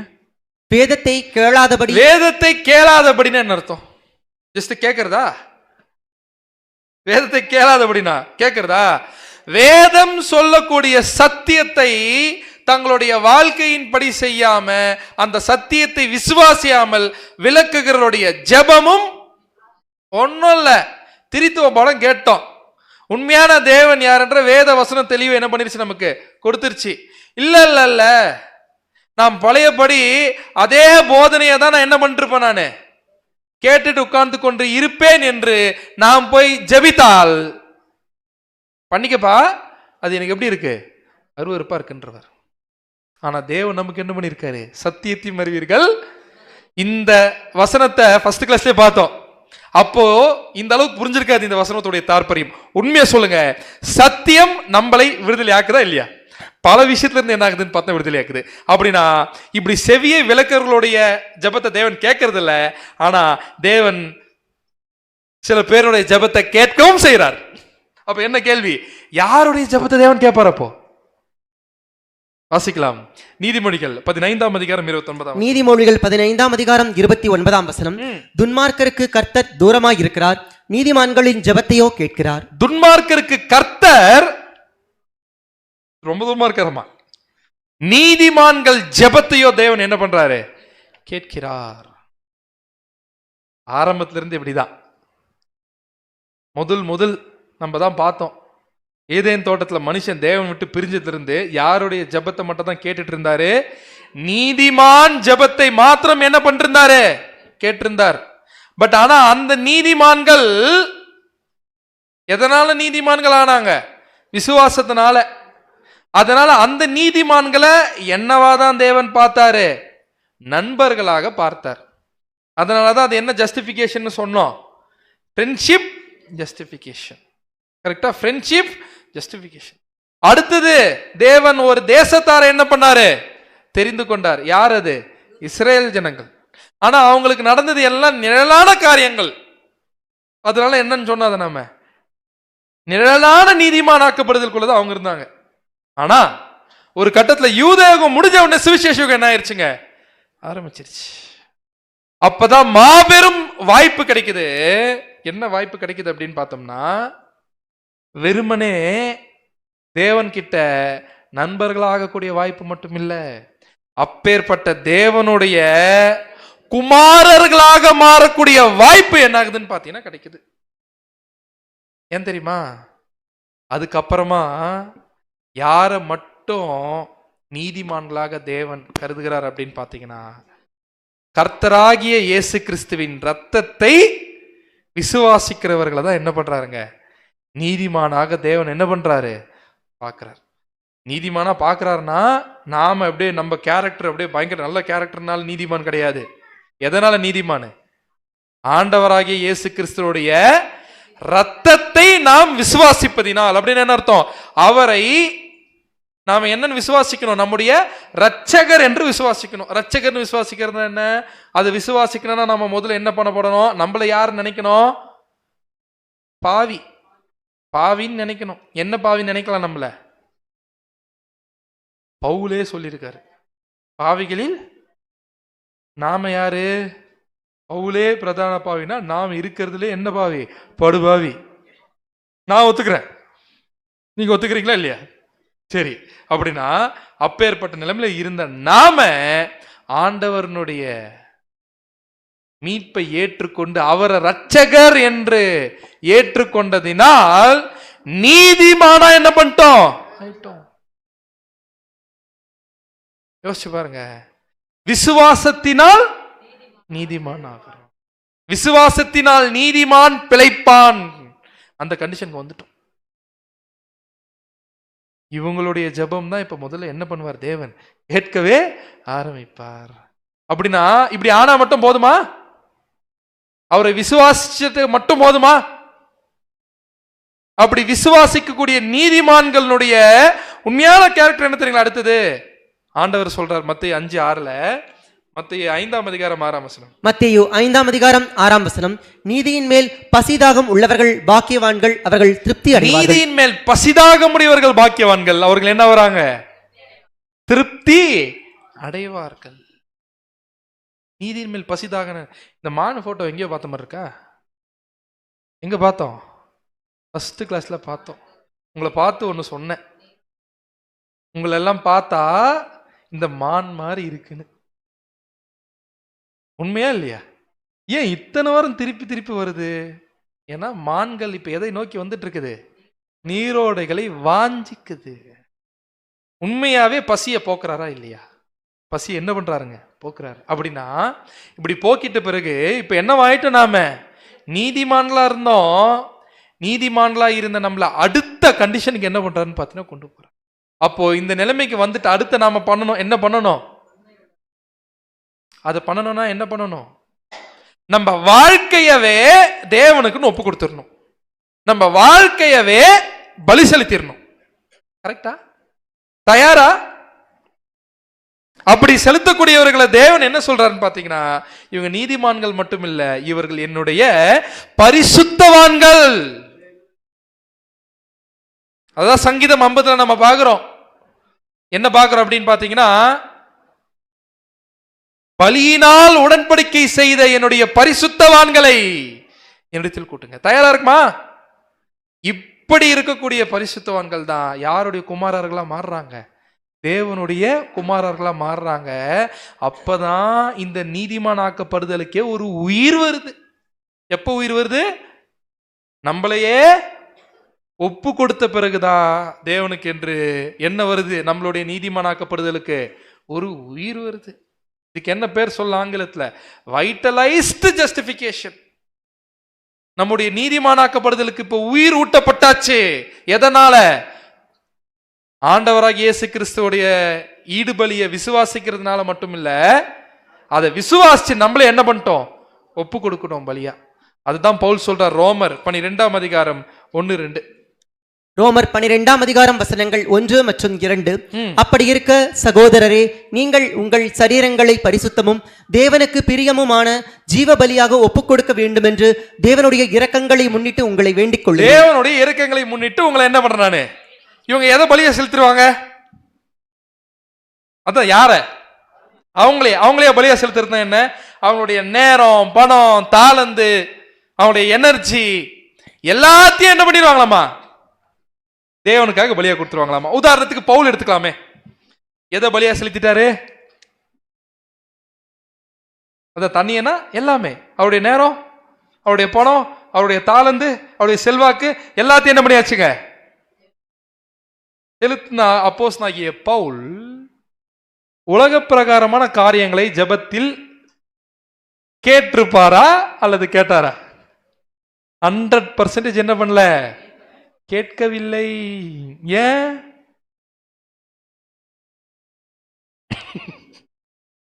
கரெக்டா? ஏன் கேட்கலன்னு பாத்தீங்கன்னா, அவர் தான் எதையோ பலி செலுத்திட்டாரு. ஜீவ பலியை என்ன பண்றாருன்னு பார்த்தா கொடுத்துட்டாரு. அப்படின்னா பிரதர், ஜெபத்துல என்னதான் கேட்கணும்? ஜெபத்துல என்னதான் கேட்கணும்? இப்ப இதை பார்த்தா பல லிஸ்ட் என்ன ஆயிடுச்சு? இப்போ காலி ஆயிடுச்சு. லிஸ்ட்ல ஒண்ணு இருக்கும்ல, எல்லாமே என்ன ஆயிடுச்சு? முடிஞ்சு. ஆனா இந்த வாழ்க்கைய வாழக்கூடியவங்க கேட்டா ஜெபத்துல என்ன பண்றாராமா? 34ஆம் சங்கீதம் 17ஆம் வசனம். 34ஆம் சங்கீதம் 17ஆம் வசனம், நீதிமான்கள் கூப்பிடும்போது கர்த்தர் கேட்டு அவர்களை அவர்களுடைய எல்லா உபத்திரவங்களுக்கும் நீங்களாக்கி விடுகிறார். நீங்களாக்கி விடுகிறார். உண்மையா பொய்யாது? ஆனா அது உண்மைனா அது ஃபர்ஸ்டா இருக்கணும். என்ன ஃபர்ஸ்ட்? நீதிமான்கள் கூப்பிடும் போது. அந்த நீதிமான்கள் யாருன்னு பார்த்தாச்சு. இப்போ அவங்க யாரு? அவங்க உயிரூட்டப்பட்ட நீதிமான்கள். அவங்க இயேசு கிறிஸ்துவோட ஈடுபலி விசுவாசிச்சு தேவனுக்காக தன்னுடைய வாழ்க்கையை என்ன பண்ணிருப்பாங்க? அவங்க கூப்பிடும் போது என்ன பண்ணுவாரு? ஏன்னா அவங்க எதுக்காக தான் கூப்பிடுவாங்க? யோசிச்சு பாருங்க. யாரையும் மகிமைப்படுத்துவதற்காக தான் கூப்பிடுவாங்க. ஆனாலும் ஒரு கேள்வி வரும், பிரதர், ஆனா அவங்களுக்கும் எல்லா தேவைகளும் இருக்கலாம் பிரதர். நியாயமான தேவைகள்லாம் இருக்குமா இருக்காதா? நம்ம போட்ட லிஸ்ட்ல சில தேவைகள், ஜாப் தேவை. ஏன்னா பைபிளே தேவனும் சொல்லியிருக்காரு, தன் சொந்த குடும்பத்தை பகைக்கிறவன் இல்ல. பயந்துட்டேன். சொந்த குடும்பத்தையே, உதாரணத்துக்கு சபையின் ஊழியர்களை பத்தி சொல்லும் போது சொந்த குடும்பத்தையே சரியா விசாரிக்கலனா சபை எப்படி? அப்புறம் என்ன? வேற என்ன வசனம் இருக்கு? வேற என்ன வசனம் இருக்கு? நியாயமான பூமிக்குரிய கடமைகளை என்ன பண்ணி ஆகணும்? செஞ்சாகணுமா செய்யக்கூடாதா? அப்ப அதுக்கெல்லாம் என்ன தேவை? ஜெபம் தேவையில்லை. பணம் தேவைப்படும்ல, இல்ல ஒரு வேலை தேவைப்படும்ல, தங்கறதுக்கு ஒரு வீடு தேவைப்படும்ல. என்ன பண்ணலாம்? 34ஆம் சங்கீதம் 10ஆம் வசனம். 10ஆம் வசனம், சிங்கக்குட்டிகள் தாழ்ச்சி அடைந்து பட்டினியாய் இருக்கும். தாவீது பார்த்திருக்காரு, சிங்கக்குட்டிகள் கூட தாழ்ச்சி அடைந்து பட்டினியா இருக்கும். கர்த்தரை தேடுகிறவர்களுக்கோ ஒரு நன்மையும் குறைவுபடாது. உண்மையா சொல்றேன், ஒரு நன்மையும் குறைவுபடாது. 37ஆம் சங்கீதம் 25ஆம் வசனம் வாசிங்க. 37ஆம் சங்கீதம் 25ஆம் வசனம், நான் இளைஞனாய் இருந்தேன், முதிர் வயது உள்ளவனும் ஆனேன். அதாவது சின்ன வயசுலயும் பார்த்துட்டேன், வயசான பிறகும் பார்த்துட்டேன். ஆனாலும் நீதிமான் கைவிடப்பட்டதையும் அவன் சந்ததி அப்பத்துக்கு இறந்து திரிகிறதையும் நான் காணவில்லை. நான் பார்க்கவே இல்லைங்க அப்படின்ட்டு. அப்படின்னு அன்புக்குரிய சகோதர சகோதரிகளே, இதை விட வேற எதனா வாக்குத்தத்தம் வேணுமா நமக்கு? நம்முடைய அப்பாவுடைய வேலையை நாம் செய்யும் பொழுது நம்ம அப்பா நம்மள பட்னியில என்ன பண்ற மாட்டார்னு பார்த்தீங்கன்னா போட்டுற மாட்டார். அந்த விசுவாசம் இருக்கா இல்லையா? அப்படி இருக்கும் பொழுது கிளியரா சொல்றாரு தேவன், அவர்களை போல நீங்கள் செய்யாதிருங்கள். கார் வேண்டும் ஆண்டவரே, பங்களா வேண்டும் ஆண்டவரே,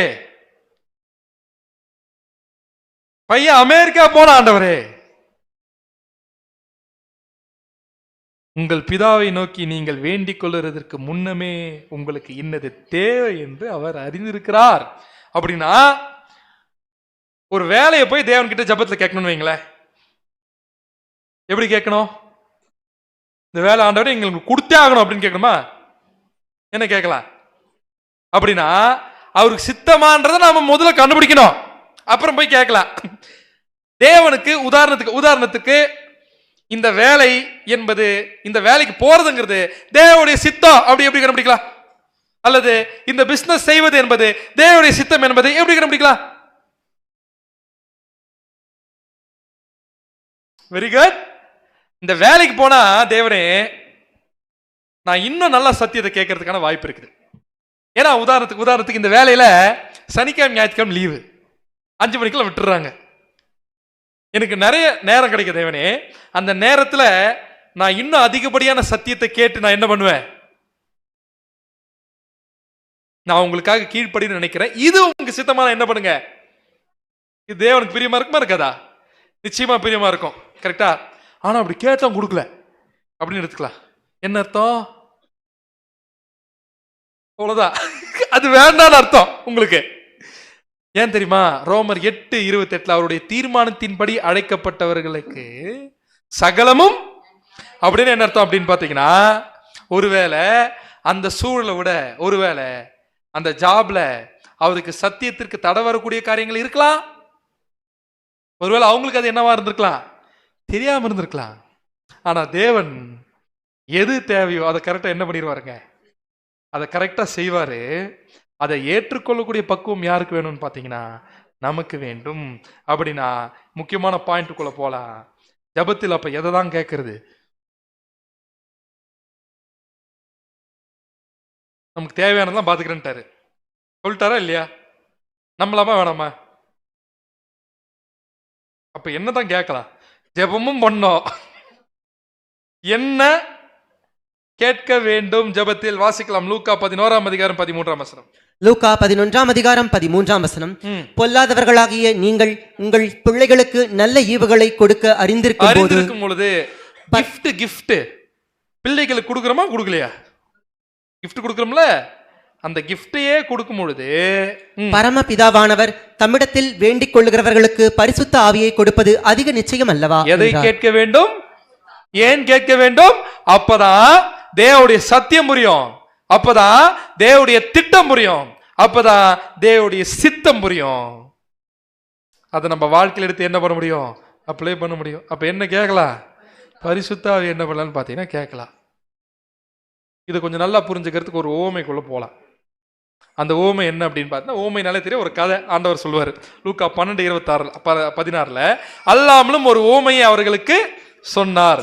ஐஸ்வர்யம் உள்ள ஒருவனுடைய நிலம் நன்றா என்ன பண்ணிருக்குதுங்க? விளைஞ்சிருக்குது, நன்றா விளைஞ்சிருக்குது. என்ன பண்ணார் அப்படின்னு பாத்தீங்கன்னா, கதையை மட்டும் சொல்றேன், நீங்க போய் படிச்சுக்கங்க, கொஞ்சம் புரிஞ்சுக்கிற மாதிரி சொல்றேன். அவர் என்ன பண்ணிட்டாருன்னா, இன்னும் நான் என்ன பண்றேன், நல்லா களஞ்சியத்தை நன்றாக நான் பெருசாக்குகிறேன். கொஞ்சம் புரிஞ்சுக்கிற மாதிரி சொன்னோம்னா நம்ம லாங்குவேஜ்ல, இப்போ ஒரு மால் எனக்கு சொந்தமா இருக்குது, அது பத்தல, இன்னும் நான் என்ன பண்றேன், 4 மால் ஓபன் பண்றேன் அப்படின்னு போய் என்ன பண்றாரு அப்படின்னு பாத்தீங்கன்னா, ஓபன் பண்ண போறாரு. அதுக்கு ரிப்பன் கட் பண்ணக்கூடிய அந்த சமயத்துல ஒன்னும் இல்ல, ஒரு சின்ன ஒரு ஹார்ட் அட்டாக் வந்து அன்னைக்கு நைட்டே செத்து போயிட்டார். அதுதான் அந்த ஓமையில் நடந்துச்சு. அது யாருதாகோ? யாருதோ அவ்வளவுதான். அவங்க புள்ள முட்டாளா இருந்துச்சுன்னா முடிஞ்சு கதை. அதுவும் அப்படின்னா ரொம்ப புத்திசாலித்தனமா பண்ணார்ல, என்ன தெரியுமா சொல்வாரு? மூடனே, ஃபுல் அப்படிங்கிறாரு. அப்படின்னா இந்த மாதிரி உலக பிரகாரமான காரியத்துல யார் தேடி ஓடிட்டு இருக்கிறாங்கன்னு சொல்றாருன்னு பாத்தீங்கன்னா, லூக்கா 12:29 வாசிங்க பைபிள். லூக்கா 12:29 அடுத்த 30. லூக்கா 12 29 மற்றும் 30. ஆகையால் எண்ணத்தை உண்போம் எண்ணத்தை குடிப்போம் என்று நீங்கள் கேளாமலும் சந்தேகப்படாமலும் இருங்கள். என்னவாமா? திருப்பி படிங்க. ஆகையால் எண்ணத்தை உண்போம் நாளைக்கு என்ன நடக்க போகுது, நடக்குமா நடக்காதா? எண்ணத்தை குடிப்போம் என்று நீங்கள் கேளாமலும் சந்தேகப்படாமலும் இருங்கள். இவைகளை எல்லாம் உலகத்தார் நாடி தேடுகிறார்கள். இவைகளெல்லாம் உலகத்தார் நாடி என்ன பண்ணலாம்? இப்ப நாம என்ன பண்றோம்? யாரு தேடிட்டு இருந்த? இவ்வளவு நாளா தேடிட்டு இருந்திருக்கோம். இதை நாம தேடுறதை இப்ப யாரு என்கரேஜ் பண்ணிட்டு இருந்தது? இப்படி தேடுறது யாரு என்கரேஜ் பண்றது? அது யோசிங்க, ரொம்ப முக்கியம். அடுத்து, இவைகள் உங்களுக்கு வேண்டியவைகள் என்று உங்கள் பிதாவானவர் அறிந்திருக்கிறார். பிதாவானவர் என்ன பண்ணிருக்காரு? அறிஞ்சிருக்காரு. ஜெபத்துல ஒருவேளை தேவனே உனக்கு சித்தமா இருந்தா கொடுத்தீங்கன்னா, அவர் சித்தமா இருந்தா என்ன ஆகும்? அதை அனுமதிப்பாரு. இல்லனா ஏன் இல்ல? அது கஷ்டமா இருக்குல்ல நமக்கு.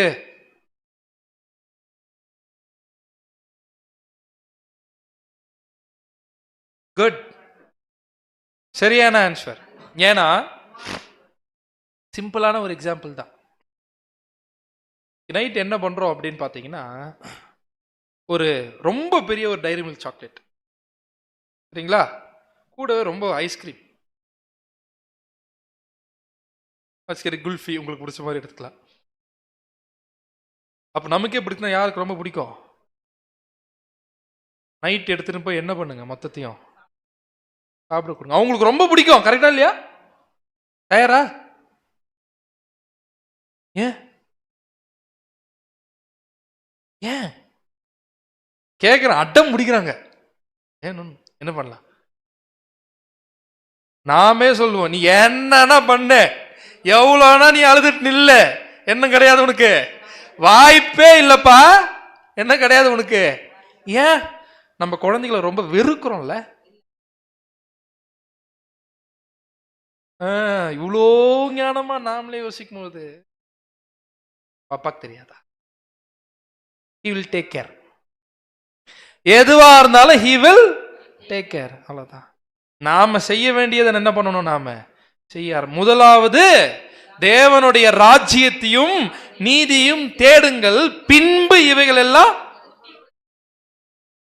இதுக்காக போய் தேடக்கூடாது. நீங்க அதை பாட்டு தேடுங்க, ஆட்டோமேட்டிக்கா எது தேவையோ அது என்ன ஆகும். எது தேவை? பவுல் என்ன சொல்றாரு? உன்ன அப்புறம் உடுத்த, அவ்வளவுதான்.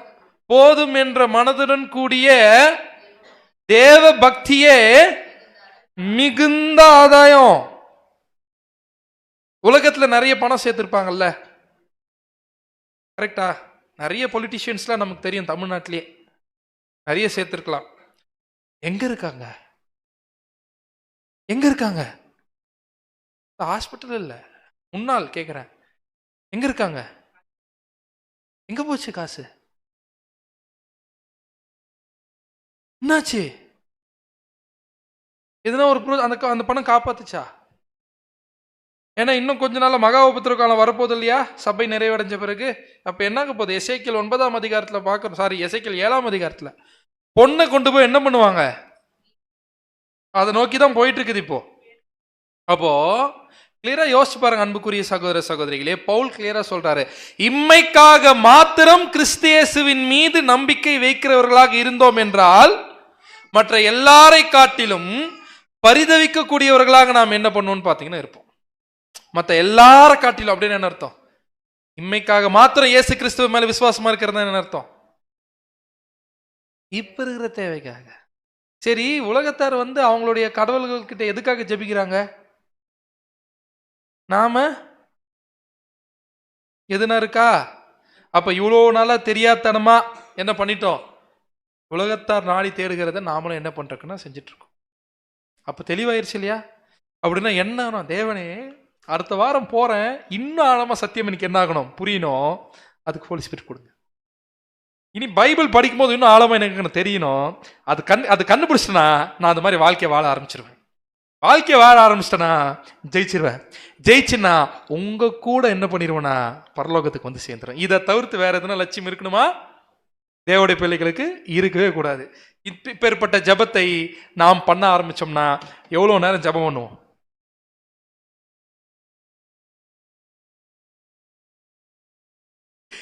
இனி நம்முடைய ஜபம் எவ்வளவு நேரம் இருக்கும் யோசிச்சு பாருங்க. அதுதான் சொல்றாரு, சும்மா வீண் வார்த்தைகள் என்ன பண்ணாதீங்க. புரிஞ்சுங்களா இப்ப ஏன் சொன்னாருன்னு? ஏன்னா எல்லாத்தையும் நான் டேக் கேர் பண்ணிக்கிறேன். கேட்க வேண்டியதை மட்டும் என்ன பண்ணுங்க, நீங்க கேளுங்க. பிரசங்கி 5ஆம் அதிகாரம் 2ஆம் வசனம். பிரசங்கி 5ஆம் அதிகாரம் 2ஆம் வசனம். தேவ சமூகத்தில் நீ துணிகரமாய் உன் வாயினால் பேசாமலும் மனம் பதறி ஒரு வார்த்தையையும் சொல்லாமலும் இரு. தேவன் வானத்தில் இருக்கிறார், நீ பூமியில் இருக்கிறாய். ஆதலால் உன் வார்த்தைகள் சுருக்கமாய் இருப்பதாக. ஷார்ட்டா பேசுப்பாங்கிறார். சுருக்கமாய் இருப்பதாக. இது கொஞ்சம் நல்லா புரிஞ்சுக்கிறதுக்கு இந்த ஜபத்தை பத்தி சில பேர் என்ன நினைச்சுக்கிறாங்க, அதிக வசனிப்பினால் நம்முடைய ஜபம், இப்பதான் படிச்ச வசனம் கேட்கப்படும் நினைச்சிட்டு இருக்காங்க. வாய்ப்பே கிடையாது, ஒரு இன்ச்சு கூட தாண்டாது. ஆனா இப்பேற்பட்ட வாழ்க்கையை வாழ்ந்துட்டு ஜெபிச்சோன்னா, உண்மையா தேவ சித்தத்தின் படி நமக்கு கண்டென்ட் இருக்குதுன்னா தாராளமா என்ன பண்ணலாம், ஜெபிக்கலாம், தப்பே இல்லை. ஆனா என்ன ரெக்வஸ்ட், அந்த ரெக்வஸ்ட் மட்டும் தேவன்கிட்ட என்ன பண்ணலாம், நாம கேட்கலாம். அப்படின்னா இதை கொஞ்சம் நல்லா புரிஞ்சுக்கிறதுக்கு பழைய ஏற்பாட்டு காலத்துல ஒரு இன்சிடென்ட் பார்க்கலாம். அர்டாசர்சக்ஸ் அப்படின்னு ஒரு கிங் இருந்தார். அந்த கிங்குக்கு கீழே பானபாத்திரக்காரனா ஒருத்தர் என்ன பண்றாருன்னா ஒர்க் பண்ணிருந்தார். பானபாத்திரக்காரனா பாத்திரம் வளர்க்குறவர் இல்ல, பானபாத்திரக்காரன் தெரியுமா? அதாவது தாத்தஸை கொடுக்குறது மட்டும் இல்ல, அதாவது ராஜா இருக்கார்ல, ராஜாவை கொலை பண்றதுக்காக சில சமயத்துல என்ன பண்ணிடுவாங்கன்னா விஷம் வச்சிருவாங்க. அதனால என்ன பண்ணுவாங்கன்னு பாத்தீங்கன்னா, முதல்ல ஒருத்தர்கிட்ட கொடுத்து என்ன பண்ணுவாங்க, டெஸ்ட் பண்ணிட்ட பிறகுதான் யாருக்கு போகும், அவர் நல்லா இருக்காரா, அவருக்கு எதுனா ஒண்ணு ஆச்சுன்னா பாத்துக்கப்பா, யாருக்கு ஆபத்து, ராஜாக்கு ஆபத்து. அப்பேற்பட்ட ஒரு ஒர்க் யார் செஞ்சுட்டு இருந்தாருன்னா நெகேமியா. இப்பேற்பட்ட நெகேமியா அதுவும் ரொம்ப சாதாரண ராஜா கிடையாது. அர்டாசர்சக்ஸ் கோவம் வந்துச்சுன்னா முடிச்சிருவார். புறஜாதி ராஜா, ட்ரூத் எல்லாம் ஒண்ணும் தெரியாது. நெகேமியா திடீர்னு சோகமா இருக்கிறாரு. அவர் சோகமா இருக்கும்போது ராஜாக்கு பார்த்தா எப்படி இருக்கும்? அம்மா என்ன ஆச்சு உனக்கு, எதுனா பண்ணுதா? ஏன்னா அவருக்கு எதுனா ஆச்சுன்னா யாருக்கு பிரச்சனை? இப்போ ராஜாக்கே பிரச்சனை. நெகேமியா பார்த்து கேட்கிறாரு, என்னப்பா உனக்கு பிரச்சனை அப்படின்னு கேட்கும் பொழுது வாசிக்கலாம். நெகேமியா 2ஆம் அதிகாரம் வசனங்கள் 3 முதல் 5 முடிய. ராஜாவை நோக்கி, ராஜா என்றைக்கும் வாழ்க. என் பிதாக்களின் கல்லறைகள் இருக்கும் ஸ்தலமாகிய நகரம் பாழானதும் அதன் வாசல்கள் அக்னியினால் சுட்டரிக்கப்பட்டதுமாய் கிடக்கும் போது நான் துக்கமுகத்தோடு இராதிருப்பது எப்படி என்றேன். கேட்கிறாரு, எருசலேம் அப்படி அழிஞ்சு போய் கிடக்குது, நானு சோகமா இல்லாம எப்படி இருப்பேன் அப்படின்னு கேட்கிறார். அப்பொழுது ராஜா என்னை பார்த்து, நீ கேட்கிற காரியம் என்ன என்றார். கேட்கிறார் ராஜா, என்ன கேட்கிறார்? நீ கேட்கிற உன் காரியம் என்னப்பா அப்படின்னு கேட்கிறாரு. அப்பொழுது நான் பரலோகத்தின் தேவனை நோக்கி ஜெபம் பண்ணி. என்னவா? அப்பொழுது பரலோகத்தின் தேவனை நோக்கி ஜெபம் பண்ணி ராஜாவை பார்த்து, ராஜாவுக்கு சித்தமாயிருந்து அடியேனுக்கு உமது சமூகத்தில் தயை கிடைத்ததானால் என் பிதாக்களின் கல்லறைகளில் இருக்கும் பட்டணத்தை கட்டும்படி யூதா தேசத்துக்கு நீர் என்னை அனுப்ப வேண்டிக் கொள்ளுகிறேன். திரும்பியும் அலங்கத்தை கட்டுறதுக்காக அனுப்புங்கன்னு கேட்கிறாரு. நடுவுல என்ன பண்ணிட்டாரு? ராஜா கேட்கிறாரு, இவர் சொல்றாரு, நடுவுல என்ன பண்ணிட்டாரு? எவ்வளவு நேரம் பண்ணாரு? எவ்வளவு நேரம் பண்ணாரு? அந்த ஜெபம், நெகேமியாவின் ஜெபம் கேட்கப்பட்டுச்சா கேட்கப்படலையா? 100% கேட்கப்பட்டாச்சு. அலங்கத்தை கட்டி முடிச்சார் பல பிரச்சனைகள் மத்தியில. அப்படின்னு அன்புக்குரிய சகோதர சகோதரிகளே, உண்மையான தேவனுடைய பிள்ளைகள் எவ்வளவு நேரம் பண்ண வேண்டிய அவசியம் இல்லை. கேட்டா கிடைக்கும், அவர் சித்தமா இருந்துச்சா, அவ்வளவுதான். அதனால பவுல் என்ன சொல்றாருன்னு பாத்தீங்கன்னா, பிலிப்பியர் 4ஆம் அதிகாரம் 6-7. பிலிப்பியர் 4ஆம் அதிகாரம் வசனங்கள் 6 மற்றும் 7. நீங்கள் ஒன்றுக்கும் கவலைப்படாமல் எல்லாவற்றையும் குறித்து உங்கள் விண்ணப்பங்களை ஸ்தோத்திரத்தோடே கூடிய ஜெபத்தினாலும் வேண்டுதலினாலும் தெரியப்படுத்துங்கள். சிம்பிளா என்ன சொல்றாருன்னா, நீங்கள் ஒன்றுக்கும் அப்படின்னு என்ன அர்த்தம்? அப்படிலாம் சொல்லிட்டேன். எப்படி நாங்க எல்லாத்துக்கும் என்ன பண்ணுவோம்? எல்லாமே எப்ப பார்த்தாலும் 24/7 என்னையும் யாரையும் பிரிக்க முடியாது, கவலைப்படாதீங்கன்னு சொல்லிட்டீங்கன்னா அதுவே எனக்கு என்ன வந்துடும்? கவலை வந்துடும். அப்படியா? ஆனா யோசிச்சு பாருங்க, நீங்கள் ஒன்றுக்கும், சரி இப்ப சொல்லுங்க, எது கவலைப்படலாம்? எது கவலைப்படலாம்? ஒன்றுக்கும் கவலைப்படாமல் எல்லாவற்றையும் குறித்து என்னென்னலாம் இருக்குதோ உங்கள் விண்ணப்பங்களை ஸ்தோத்திரத்துடன் கூடிய ஜெபத்தினாலும் வேண்டுதலும் தெரியப்படுத்துங்கள். யார்கிட்ட? பிதா கிட்ட. அப்படி தெரியப்படுத்துறீங்கன்னா அப்பொழுது எல்லா புத்திக்கும் மேலான தேவ சமாதானம் உங்கள் இருதயங்களையும் உங்கள் சிந்தனைகளையும் கிறிஸ்து இயேசுவுக்குள் அப்படிங்கிறார். இது எப்படி புரிஞ்சுக்கலாம்னா, எல்லாவற்றையும் குறிச்சு அப்படின்னு அர்த்தம், எல்லாத்த பத்தியும் உங்கள் விண்ணப்பங்களை, விண்ணப்பம் நம்ம ரிக்வெஸ்ட், ஸ்தோத்திரத்துடன் கூடிய ஜெபத்தினாலும் வேண்டுதலினாலும் தெரியப்படுத்துங்கள். அது என்னது ஸ்தோத்திரத்துடன் கூடிய ஜெபம்? ஸ்தோத்திரம் என்ன அர்த்தம்? தேங்க்ஸ். ஸ்தோத்திரம் தேங்க்ஸ். அப்படின்னா பிரேயரே தேங்க்ஸோட ஆரம்பிங்கிற அப்படின்னு அர்த்தம். எல்லாவற்றை குறித்தும் அப்படின்னு அர்த்தம், என்ன விஷயம் நடக்குதோ அதை தேவன் கிட்ட ஜெபிக்கும் பொழுது சொல்லிட்டு தேங்க்ஸ் சொல்லிடணும், அவ்வளவுதான். என்ன அர்த்தம்? எதுக்கு தேங்க்ஸ்? என்ன தேவன் அனுமதிச்சாலும் தேங்க்ஸ், அவ்வளவுதான். ஏன்? என்ன தேவன் அனுமதிச்சாலும், நாம நினைக்காதது கூட தேவன் என்ன பண்ணுவாரு? அதுக்கு ஏன் தேங்க்ஸ்? ஏன்னா அவருடைய தீர்மானத்தின்படி அழைக்கப்பட்ட அன்புக்குரியவர்களுக்கு சகலமும் நன்மைக்கு எதுவும் நடத்துவார் தேவன். அப்ப என்ன சொல்லிதாங்கன்னா, அப்ப எது நடந்தாலும் நமக்கு என்னதான்? அது எது நடந்தாலும் நன்மைனா அப்ப எதை பத்தி கவலைப்படலாம்? இப்பேற்பட்ட வாழ்க்கையை வாழக்கூடியவர்களுடைய வாழ்க்கையில் என்ன ஆளும்? தேவ சமாதானம் ஆளும். எப்பேற்பட்ட சப்ஜெக்ட் தெரியுங்களா? ஜெபம். எப்பேற்பட்ட ஜெபத்தை மூடி வச்சு மறைச்சிருக்கான் சாத்தான் இவ்வளவு நாளா. எதுக்கோ முழு இரவு ஜெபம், அமாவாசை ஜெபம், அது இதுன்னு வாசிக்கலாம். இப்பேற்பட்ட ஜெபத்தை எப்படி பண்ணலாம்? நின்னுட்டு பண்ணலாமா, முழங்கால் படிட்டு பண்ணலாமா?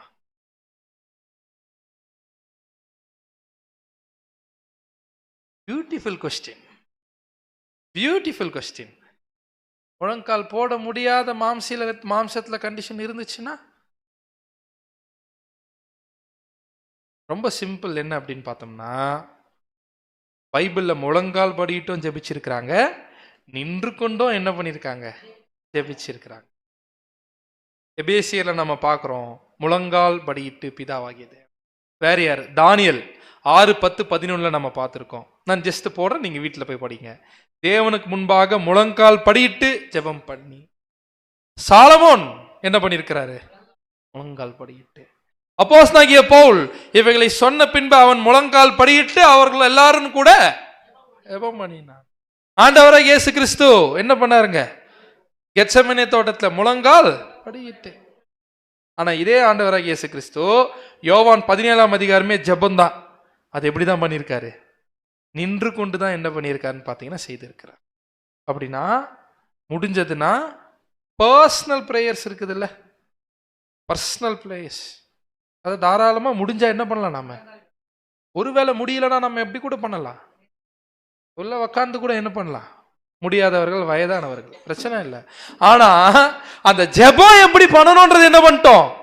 இருதயத்தின் வாஞ்சையோட, சத்தியத்திற்கு இசைவா, தேவனுக்கு பிரியமா, உண்மையான சத்தியத்தின் அடிப்படையில் பிதாவை நோக்கி கர்த்தராகிய இயேசு கிறிஸ்துவின் மூலமா என்ன கேட்கணும் அப்படின்னு கண்டுபிடிச்சிட்டோம். அவருக்கு பிரியமானது எது, பிரியம் இல்லாதது எதுன்னு.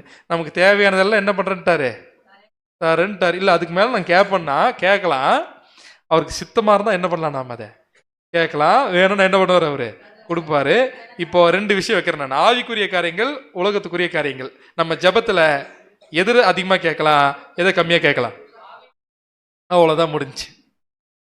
அப்போ இப்படி போச்சுன்னா நம்ம ஜெபம் இப்படிதான் இருக்கும், பிரியமா இருக்கும், சுருக்கமாகவும் என்னாகும்னு பார்த்தீங்கன்னா இருக்கும். இதை விட்டுட்டு அமாவாசை ஜெபம், முழு இரவு ஜெபம் போயிட்டு இருந்தோம்னா, இப்படி போனாங்க இஸ்ரேல் ஜனங்க. என்ன சொல்றான்னு பாத்தீங்கன்னா, இப்படி பண்றவங்கள ஏசாயா 1ஆம் அதிகாரம் 14-15. ஏசாயா 1ஆம் அதிகாரம் வசனங்கள் 14 மற்றும் 15. உங்கள் மாத பிறப்புகளையும் உங்கள் பண்டிகைகளையும் என் ஆத்துமா வெறுக்கிறது, என் ஆத்துமா வெறுக்கிறது. அவைகள் எனக்கு வருத்தமா இருக்கிறது. எப்படி இருக்கா? வருத்தமா இருக்கா. அவைகளை சுமந்து இளைத்து போனேன், டயர்டாயிருச்சுப்பான்றாரு. அடுத்து, நீங்கள் உங்கள் கைகளை விரித்தாலும், நீங்கள் உங்கள் கைகளை விரிச்சாலும் என் கண்களை உங்களை விட்டு மறைக்கிறேன். நீங்கள் மிகுதியாய் ஜெபம் பண்ணினாலும் கேளேன், உங்கள் கைகள் இரத்தத்தினால் நிறைஞ்சிருக்கிறது. உதாரணத்துக்கு, சகோதரனை பகைக்கிறவன் மனுஷ கொலைபாதகனா இருக்கிறான். அந்த கொலைலாம் நல்லா பண்ணிட்டு வந்து சத்தியத்தின் அடிப்படையில இல்லாம என்ன பண்ணாலும் என்ன பண்ண மாட்டேன், கேட்க மாட்டேன். அடுத்தது, Pray for India. ஆண்டவர் என்ன சொல்றாருங்க? உலகத்திற்காக வேண்டிக் கொள்ளலாம். அப்படின்னா ஒரு டவுட் கூட வரலாம், இல்ல தீமோத்தியில இருக்க ராஜாக்களுக்காக என்ன பண்ணுங்க, நீங்க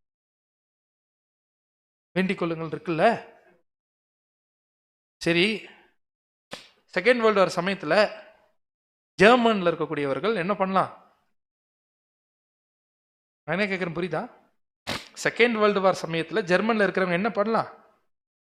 ஆண்டவரே, ஹிட்லர் ஆட்சி என்ன பண்ணுங்க, மாத்தி விடுங்களா, ராஜாக்காக ஜெபிங்கள் தானே இருக்கு வசனம், அது மாத்தி விடுங்கள் இருக்கு. திடீர்னு ஹிட்லர் ஆட்சியை கொஞ்சம் நல்லா தொடர்ந்து, அப்படின்னா அது என்ன சென்ஸ்ல சொல்றான்னு பாத்தீங்கன்னா, இப்ப நாம உட்காந்து இப்ப பீஸ்ஃபுல்லா சப்ஜெக்ட் கேட்டிருக்கிறோமா, இது காரணம் என்ன? இப்ப இருக்கக்கூடிய கவர்மெண்ட் கண்டிஷன், அவ்வளவுதான்.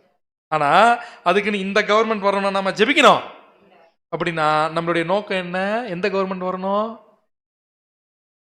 ஆண்டவராகிய இயேசு கிறிஸ்துவுடைய ஆட்சியம். ஆமாவா இல்லையா? அப்படின்னா யோசிச்சு பாருங்க, நமக்கும் அரசியலுக்கு எதனா சம்மந்தம் இருக்கா? ஒரு துளி சம்மந்தமும் கிடையாது.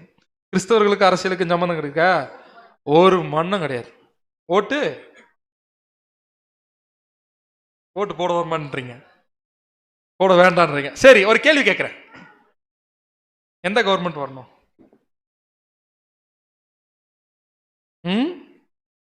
எந்த கவர்மெண்ட் வரணும்? ஆண்டவராகிய இயேசு கிறிஸ்துடைய உம்முடைய ராஜ்யம் வருவதாக. அப்படி சொல்லிட்டு வேற எங்கன்னா சுத்திட்டு இருந்தோம்னா அது ஆண்டவர் பிரியமா இருக்குமா? யாருன்னா சொல்யூஷன் கொடுக்க முடியும்? யாருன்னா சொல்யூஷன் கொடுக்க முடியுமா? யாருன்னா உயிர் தேட முடியுமா? அது எக்ஸ் பார்ட்டி வந்தாலும் சரி, ஒய் பார்ட்டி வந்தாலும் சரி, அது ரெண்டு பார்ட்டியும் யார் கட்டுப்பாட்டுக்குள்ள இருக்குது? சாத்தான் கட்டுப்பாட்டுக்குள்ள என்ன ஆகுதுன்னு பாத்தீங்கன்னா இருக்குது. அப்படி இருக்கும் பொழுது யார் கவர்மெண்ட் வரணும்னா நம்ம கவர்மெண்ட் வரணும். யார் கவர்மெண்ட்டுங்க? ஆண்டவராகிய இயேசு கிறிஸ்துடைய ஆளுகை. அப்பொழுது பிரபுக்கள் நீதியாய் அரசாழ்வார்கள். அவரோடு கூட ஆளுகை செய்ய போறது யாரு? நாம. அப்படின்னா ஜெபம் கிறிஸ்துவின் ராஜ்யம் ஸ்தாபிக்கப்படுறதுக்காக இருக்கணுமே தவிர்த்து உலக ராஜ்யங்களுக்காக என்ன பண்ணக்கூடாது? இருக்க கூடாது. சில கண்கொள்ளா காட்சிகள்லாம் இப்ப நடந்துட்டு இருக்குது கிறிஸ்தவ உலகம் மத்தியில. அது நீங்களே பாத்தீங்கன்னா என்ன ஆகுன்னு பாத்தீங்கன்னா தெரியும். அரசியலுக்கும் மதத்துக்கு எதிராக சம்பந்தம் இருக்கா? எதுவுமே இல்லை. அவ்வளவுதான். இப்போ அதுக்குள்ள நம்ம வாழ்க்கை போயிட்டு இருந்தா எப்படி போகும்? பரலோகத்துக்கு கொண்டு போய் கேட்குமா? சபையாகுமா? வாய்ப்பே இல்லை. அதே சமயத்துல பவுல் தெசலோனிக்கேல சொல்றாரு, இடைவிடாமல். அது என்னது? இதுக்கா வேலை? அது இது பார்த்துட்டோம் இல்லைன்னு. இடைவிடாமல் ஜெபம் பண்ணுங்கள்லாம் என்ன அர்த்தம்? Pray without ceasing அப்படின்னு இது பண்ண முடியுமா?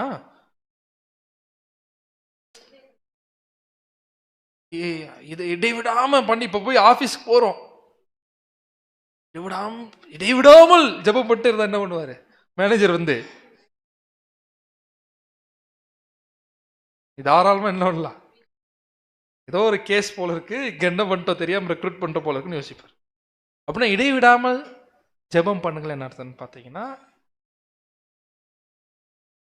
பிரேயர் ஆட்டிடியூட், அந்த சிந்தையில, ஜெப சிந்தையில். அப்படின்னு என்ன அர்த்தம் அப்படின்னு பார்த்தீங்கன்னா ஜெபிச்சுட்டே இருக்கிறது கிடையாது. இந்த இடத்துல அந்த கிறிஸ்துவின் சிந்தையில் எப்பொழுதும் என்ன பண்றதுங்க? இருந்துட்டே இருக்கிறது.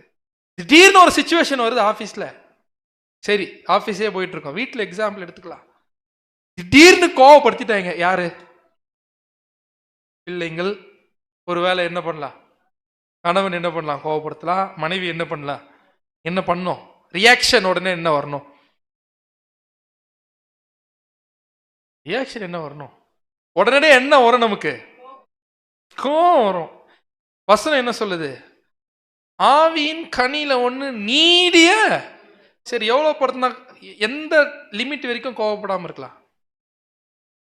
லிமிட்டே இல்லை. அப்ப என்ன வேணும்? எவ்வளவு பொறுமை? என்ன பண்ணும்? இப்போ நம்ம பலத்தை செய்ய முடியுமா? அப்ப பண்ணு டென்ஷன் பண்ணும் போது உடனே ஸ்பாட்ல என்ன போயிட்டு வரணும்? கான்டாக்ட் யார்கிட்ட போயிட்டு வரணும்? தேவன் கிட்டப்பா. என்ன பண்றாங்க? என் கேரக்டர் லூஸ் பண்றதுக்கான சிச்சுவேஷன் வந்துருச்சு, எனக்கு பொறுமையின் ஆவி என்ன பண்றங்க? இதுதான் பிரேயர் ஆட்டிடியூட். இதுதான் இடைவிடாமல் ஜெபம் பண்றது. கொடுப்பாரா கொடுக்க மாட்டாரா? அப்போ ஒரு கேரக்டரை காமிப்போம் பாருங்களேன். அந்த கேரக்டரை பார்த்து நம்மள கோபப்பட வச்சவங்க தெரிஞ்சிருவாங்க. அதனாலதான் பேதுரு எழுதுறாரு, உங்களுடைய கணவர்கள் யாருன்னா திருவசனத்துக்கு கீழ்ப்படியாம இருக்கிறாங்களா? என்ன பண்ணுங்க? நல் நடக்கையினாலே ஆதாயப்படுத்தி. பேசவே பேசாதீங்க, கேரக்டர் பேசட்டும். அந்த கேரக்டர் பேசணும்னா ஜெப சிந்தையில் எப்பவுமே என்ன பண்ணணும்? இருக்கணும். அதனாலதான் ஆண்டவர் சீஷர்களை கூப்பிட்டு ஜெபம் பண்ண வேண்டிய விதமாவது அப்படின்னு ஆரம்பிக்கிறார். அப்படின்னா இது என்ன கிடையாது, இதையே ரிப்பீட் பண்ண சொல்லல, இது மாடல். அந்த மாடல்ல ஃபர்ஸ்ட் என்ன சொல்றாருன்னா, பரமண்டலங்கள் இருக்கிற எங்கள் பிதாவே. இப்ப நம்ம கண்டுபிடிச்சிட்டோம் யாரதான் அட்ரஸ் பண்ணோம்? பிதாவாகிய தேவனுக்கிட்ட தான் அட்ரஸ் பண்ணணும். அட்ரஸ் பண்ணும்போது உம்முடைய நாமம் பரிசுத்தப்படுவதாக. அப்படின்னா எப்படி தேவனுடைய நாமம் பரிசுத்தப்படுவதாக? ஜெபத்துல வாயில சொல்லிட்டா போதுமா? அப்படின்னா அவருடைய நாமத்தை பரிசுத்தப்படுத்தணுமா பரிசுத்தப்படுத்தக்கூடாதா? நம்ம எல்லாருமே தயாரா? இதுக்கப்புறமா இனி ஜெபம் யாரை நோக்கிதான்? யாவே தேவனை நோக்கிதான். அப்ப அவருடைய நாமத்தை பரிசுத்தப்படுத்தணும்ல. எப்படி அப்படின்னு பார்த்தோம்னா யோவான் சொல்றாரு, 1 யோவான் 3:18, என் பிள்ளைகளே வசனத்தினாலும் கிரியைகளினாலும் உண்மையினாலும் அன்பு கூற கடவும். வாயிலேயே என்ன பண்ணிருக்காதீங்க, பேசிட்டு இருக்காதீங்க. ஆனா என்ன பண்ண ஆரம்பிங்க? வாழ்ந்தாங்க இல்லையா? ஸ்தேவான் எடுத்துக்கங்க, அப்போஸ்தலர் எடுத்துக்கங்க. உங்களுடைய வெளிச்சம் மனுஷர்களுக்கு முன்பாக பிரகாசிக்க கடவுது. அப்பொழுது அவங்க உங்களுடைய நற்கிரியைகளை பார்த்து பிதாவாகிய தேவன் என்ன பண்ணுவாங்கன்னு பாத்தீங்கன்னா மகிமைப்படுத்துவார்கள். இப்படிதான் அவருடைய நாமம் என்ன ஆகும்னு பாத்தீங்கன்னா பரிசுத்தமாகும். இவ்வளவு சத்தியம் கேட்டு நாம உதாரணத்துக்கு வீட்டிலே கேரக்டர் மாறலனா யோசிச்சு பாருங்க. சவுண்டு டம்மு டம்முன்னு கேட்குன்னு வச்சுக்கோங்க. பக்கத்து வீட்டுக்காரர் பார்த்து பிதாவின் நாமம் மகிமைப்படுவோமா? அது நிச்சயமா இல்லை. இல்ல கொஞ்சம் டம்மு டம்னு சவுண்டு கேட்கும். சாயங்காலம் இங்கே கிளாஸ் போக ஆரம்பிச்சாங்க, மொத்தமா மியூட்ல போயிடுச்சு. இது எப்படி இருக்கும்? விசாரிப்பாங்களா? ஆமாங்க, நீங்க எப்படி இப்படி மாறுனீங்க? அப்ப சத்தியத்தை எடுத்து சொல்லலாமா? ஒருவேளை அவங்க சத்தியம் ஏற்றுக்கொள்றதுக்கு வாய்ப்பு இருக்கா? தேவனுடைய நாமம் மகிமைப்படுமா? இப்படி என்ன பண்ணணும்னு பாத்தீங்கன்னா தேவனுடைய நாமம் அங்க மகிமைப்பட வேண்டும். அடுத்தது, உம்முடைய ராஜ்யம் வருவதாக. அப்படின்னா உம்முடைய ராஜ்யம் வருவதாகன்னு ஜெபிச்சுட்டா மட்டும் வந்துருமா? இல்ல. அப்படின்னா என்ன பண்ணும்? அதான் சொன்னாரு, தேவனுடைய ராஜ்யத்தையே என்ன பண்ணுங்க, நீங்க தேடுங்கள். தேடுங்கள்லாம் என்ன அர்த்தம்? இந்த ராஜ்யத்தின் நற்செய்திய கொண்டு போய் சகல ஜாதிகளுக்கும் என்ன பண்ணணும்? சாட்சியாய் பிரசங்கிக்கப்பட வேண்டும். எல்லாரையும் கன்வெர்ட் பண்ண சொல்லல. இந்த ட்ரூத்தை கொண்டு போய் எல்லா இடத்துலயும் சேர்க்கும் பொழுது இந்த 1,44,000 பேருக்குள்ள அழைப்புக்குள்ள இருக்கக்கூடியவர்கள் எல்லாம் என்ன பண்றாங்க? வந்துருவாங்களா? உண்மையான சத்தியத்துக்குள்ள வந்து அவங்க வாழ்ந்துட்டாங்கன்னா சபை முடிஞ்சிருமா? வானத்து நட்சத்திரம் முடிஞ்சிருமா? முடிஞ்சிருச்சுன்னா உலகத்துல எது ஸ்தாபிக்கப்பட்டுரும்? ராஜ்யம் ஸ்தாபிக்கப்படும். அப்படின்னா உம்முடைய ராஜ்யம் வருவதாக வாயில சொல்றது கிடையாது. அந்த ராஜ்யம் ஸ்தாபிக்கப்படக்கூடிய வாழ்க்கையை நாம வாழும் பொழுது கிறிஸ்துவுடன் கூட உடன் சுதந்திரவாளியா நம்ம என்ன பண்ணிடுவோம்? போய் சேர்ந்துருவோம். அடுத்து என்ன சொல்றாரு? எங்களுக்கு வேண்டிய ஆகாரத்தை இன்று எங்களுக்கு தாரும். அப்படின்னா மாம்ச சாப்பாடு பத்தி சொல்றாரு இந்த இடத்துல இல்ல. இன்னைக்கு ஆகாரம்னு என்ன அர்த்தம்? சத்தியம். கரெக்டா? அப்படின்னா இன்னைக்கு தேவையான சத்தியத்தை தேவனே கொடுங்க. எத்தனை பேரு நம்ம கேட்கிற சத்தியத்தை ரெகுலரா மெடிடேட் பண்றோம்? இல்ல ஞாயிற்றுக்கிழமை மட்டும் கேட்டு விட்டு போயிடுறோமா? கேட்டு விட்டு போயிட்டோம்னா நம்ம ஜபத்துல இது இல்லைன்னு அர்த்தம். எது இல்லைன்னு அர்த்தம்? ஆகாரத்தின் எங்களுக்கு நோட்ஸ் கொடுக்குறோம் இல்லையா? எதுக்கு? நல்ல வாரம் ஃபுல்லா போய் படிக்கிறதுக்கு. அடுத்து மத்தேயு 6:12 எங்கள் கடனாளிகளுக்கு நாங்கள் மன்னிக்கிறது போல.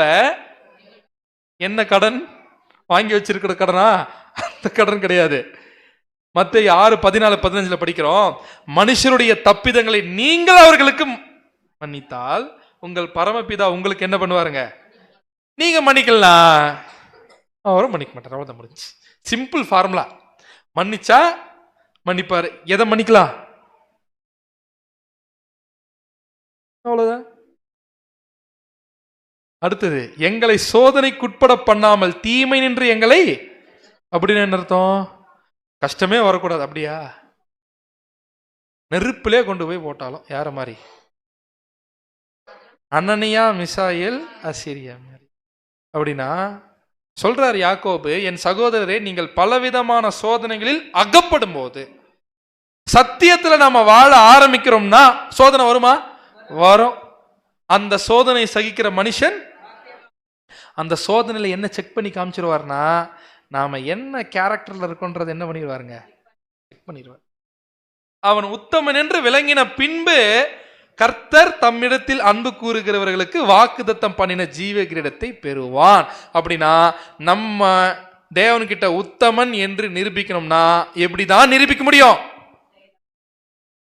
உபத்திரவத்தை சகிக்கிறதின் மூலமாகத்தான். அப்பதான் எது கன்ஃபார்முங்க? ஜீவ கிரீடம் கன்ஃபார்ம். புரியுதா? பரமண்டல ஜபத்துல எவ்வளோ ஆழமான காரியங்களை வச்சிருக்கிறாருன்னு. அடுத்து நம்ம ஏற்கனவே பார்த்துட்டோம், இதுல வரக்கூடிய ராஜ்யமும் வல்லமையும் மகிமையும் என்றென்றைக்கும் உம்முடையவைகளை என்பது சேர்க்கப்பட்ட வசனம். அடுத்து ஜப சப்ஜெக்ட்ல இது பார்க்காம முட்டை எப்படி? என்ன ஆயில்? விவிடி கோகனட் ஆயில் இல்ல. ஜப என்ன? யாக்கோபு 5:4 யாக்கோபு 5:14 உங்களில் ஒருவன் வியாதிப்பட்டால் அவன் சபையின் மூப்பர்களை வரவழைப்பானாக, அவர்கள் கர்த்தருடைய நாமத்தினாலே அவனுக்கு எண்ணெய் பூசி அவனுக்காக ஜெபம் பண்ண கடவர்கள். எல்லா வாதியும் போயிடும். அப்படிதானே போட்டு இருக்கே, சேர்க்கப்பட்டதுல இல்ல, அப்படியேதான் இருக்குது. ஆக்சுவலா ஒருவன் வியாதிப்பட்டால் இருக்குல்ல, அதனுடைய கிரீக் வேர்டு கேம்னோ. கேம்னோன்ற கிரீக் வேர்டுக்கு அர்த்தம் என்னன்னு பாத்தீங்கன்னா வியாகுலப்பட்டால். எப்ப வியாகுலம் வரும்? ஆவிக்குரிய நோய் வரும் தெரியுமா? எப்போ வரும் ஆவிக்குரிய நோய்? கீழ்ப்படியாம போகும்போது வரும் அந்த ஆவிக்குரிய நோய். கரெக்டா? பாவம் பண்ணோம்னா என்ன வரும்? அந்த ஆவிக்குரிய நோய் என்ன ஆகும்னு பார்த்தீங்கன்னா வந்து எப்படி முடக்குவாதம் வரும்ல, அந்த மாதிரி முடங்கி போய் என்ன பண்ணிடும்னு பார்த்தீங்கன்னா எதுவுமே பண்ண முடியாது. ஆவிக்குரிய காரியங்கள் என்ன பண்ண முடியாது. அப்ப என்ன பண்ணுங்க, மூப்பர்களை வர வச்சிங்கன்னா அவங்க என்ன பண்ணுவாங்க? கர்த்தருடைய நாமத்தினாலே அவனுக்கு எண்ணெய் பூசுகிற. இப்ப நாம் என்ன கண்டுபிடிக்கணும்னா, அடுத்தது என்ன பூசினோடனே எண்ணெய் பூசி இல்ல, இப்ப என்ன கண்டுபிடிக்கணும்னா எண்ணெயை பூசுவது என்றால் கண்டுபிடிக்கலாமா? 141 சங்கீதம் 5ஆம் வசனம். 141 சங்கீதம் 5ஆம் வசனம். நீதிமான் என்னை தயவாய் குட்டி என்னை கடிந்து கொள்ளட்டும், அது என் தலைக்கு எண்ணெயை போல் இருக்கும். எது எண்ணெயை போல இருக்குமா? இப்ப படிங்க, இப்ப புரியும் பாருங்க. ஒருவன் வியாதிப்பட்டால்னா கேம்னோ, வியாகுலப்பட்டால் அப்படின்னு என்ன அர்த்தம்? ஏதோ தப்புன்ட்டு கீழ்படியாம போய் ஏதோ பிரச்சனை மாட்டிக்கணும்னா முதல்ல யாரை கூப்பிடுங்க? சபையின் மூப்பர்களை வர வச்சிங்கன்னா அவங்க நல்லா என்ன பண்ணுவாங்க? எண்ணெய் பூசி ஜெபிப்பாங்க. எண்ணெய் பூசுறதுனா என்ன அர்த்தம்? தலை மேல கொட்டுறதுனா என்ன அர்த்தம்? இது நீங்க பண்ணது ரொம்ப ரொம்ப தப்பு. இது என்ன பண்ணிக்கங்க, நீங்க மாத்திக்கங்க. உங்களுக்காக நாங்க என்ன பண்றோம்? பிரேயர் பண்றோம். புரிஞ்சா? என்ன பண்ண சொல்ல இது என்ன ஆயிடுச்சுன்னு பாத்தீங்கன்னா, சாத்தான் ஆஸ் யூஷுவல் இதையும் பிசினஸ் ஆக்கிட்டான். சோ அவர் என் தலை அதை அல்ல தட்டுவதில்லை அப்படின்னு என்ன அர்த்தம்? நல்லா கொட்டுங்க அப்படின்னு அர்த்தம். திருந்திக்கிறேன், அவர்கள் இக்கட்டுகளிலும் நான் இன்னும் ஜெபம் பண்ணுவேன் அப்படின்னு. அன்புக்குரிய சகோதர சகோதரிகளே, என்ன தடவைகளாம வேணாமா? இந்த எண்ணெய் கேட்கிறேன், பழைய எண்ணெய். இந்த எண்ணெய் தாராளமா என்ன பண்ணலாம்? தாராளமா என்ன பண்ணலான்னு பாத்தீங்கன்னா, இந்த இடத்துல சத்தியத்தில் வழிநடத்தக்கூடியவர்கள் இடத்துல கவுன்சிலிங் தாராளமா என்ன பண்ணலாம்? நாம கேட்டு திருந்தலாம். அதுதான் சொல்றதே தவிர்த்து எண்ணெயை போது சொல்ல. கடைசியா எதுக்குள்ள போலாம் அப்படின்னு பாத்தீங்கன்னா, இது எஸ்பெஷலி ஃபார் சகோதரிகள். 1 கொரிந்தியர் 11ஆம் அதிகாரம் 5, 10, 13, 16. 1 கொரிந்தியர் 11ஆம் அதிகாரம் வசனங்கள் 5, 10, 13 மற்றும் 16. ஜெபம் பண்ணுகிற போதாவது தீர்க்க தரிசனம் சொல்லுகிற போதாவது தன் தலையை மூடிக்கொள்ளாதிருக்கிற எந்த ஸ்திரீயும் தன் தலையை கனவீனப்படுத்துகிறாள், அது அவளுக்கு தலை சிரைக்கப்பட்டது போல் இருக்குமே. என்ன பண்ணணுமா சகோதரிகள்? அடுத்து அப்படியே படிங்க 10ஆம் வசனம். ஆகையால் தூதர்களின் நிமித்தம் ஸ்திரீயானவள் தலையின் மேல் முக்காடிட்டுக் கொள்ள வேண்டும். தூதர்கள் நிமித்தம் ஸ்திரீயானவள் தலையின் மேல் முக்காடு போடணுமா? ஏன்? அது என்னது தூதர்கள் நிமித்தம்? தூதர்கள் நிமித்தம்னா யாரு? யாரு தூதர்கள்? வானத்துல இருந்து வர தூதர்களா? தூதர்கள்லாம் யாருங்க? செய்தியை கொடுக்கக்கூடியவர்கள். அது ஏன் தூதர்கள் நிமித்தம்னா, சகோதரிகள் முக்காடு போடுறது நிமித்தமா பேசுறாங்களே, சத்தியத்தை செய்தி கொடுக்கக்கூடிய தூதர்கள், அவங்க புரிஞ்சுக்கணுமா, தலை தூது கொடுக்கிறவர் கிடையாது. யாரு? ஆண்டவராகிய இயேசு கிறிஸ்து. அப்ப தூது குடிக்கிறவர்கள் அவங்களுடைய சுய சிந்தனையிலிருந்து கொடுக்க கூடாது. யார் சிந்தையிலிருந்து பேசணும்? அதை யாருக்கு டீச் பண்றாங்க? மறைமுகமா சகோதரிகள், தூது கொடுக்கிறவருக்கே. அப்ப என்ன பண்ணணும்? முக்காடு போடணும் சப்ஜெக்ட் கேட்கும் போது. அடுத்து 13ஆம் வசனம். ஸ்திரீயானவள் தேவனை நோக்கி ஜெபம் பண்ணுகையில் தன் தலையை மூடிக்கொள்ளாமல் இருக்கிறது லட்சணமா இருக்குமோ என்று உங்களுக்குள்ளே நிதானித்துக் கொள்ளுங்கள். யோசிச்சுக்கும்பா அப்படின்னு என்ன பண்ணிட்டாருங்க? சொல்லிட்டாரு. அடுத்தது இல்லைங்க அப்படிலாம் முடியாதுங்க பண்ணணுமா அப்படின்னு கேட்டோம்னா 16ஆம் வசனம். ஆகிலும் ஒருவன் வாக்குவாதம் செய்ய மனதா இருந்தால், யாருன்னா வாக்குவாதம் செய்ய மனதா இருந்தீங்கன்னா, எங்களுக்கும் தேவனுடைய சபைகளுக்கும் அப்படிப்பட்ட வழக்கம் இல்லை என்று அறிய கடவன். அப்படிப்பட்ட வழக்கெல்லாம் இல்லைங்க அப்படின்னு தெரிஞ்சுக்குங்க. தேவனுடைய சபைனா அப்படிதான் அப்படின்னு தெரிஞ்சுக்குன்னு பவுல் சொல்லிட்டார். நாம என்ன பண்ணலாம்? அவ்வளவுதான். இதெல்லாம் பெரிய பெரிய விஷயங்கள் இருக்கா? எதுவுமே இல்லை. கடைசியில ப்ரேயர் சப்ஜெக்ட்ல இது ரொம்ப ரொம்ப முக்கியமான பாயிண்ட், லாஸ்ட் பாயிண்ட். பிரதர், நீங்க ப்ரேயர் படி முடிக்கும் போது ஒன்று சொல்றதே இல்லைங்க பிரதர். என்னது? என் ஆத்மாவே என் முழு உள்ளமே, ஏன் சொல்றது இல்லை? இவ்வளோ நாளா என்ன நினைச்சு சொல்லிட்டு இருந்தோம்னு பார்த்தீங்கன்னா, நமக்குள்ள ஒரு ஆத்மா இருக்குது, என் ஆத்மாவே என்ன பண்ணிரு சோத்தரி. யாருக்கு சொல்லிட்டு இருக்கிறோம்? உள்ள இருந்த ஆத்மாக்கு சொல்லிட்டு இருந்தோம்.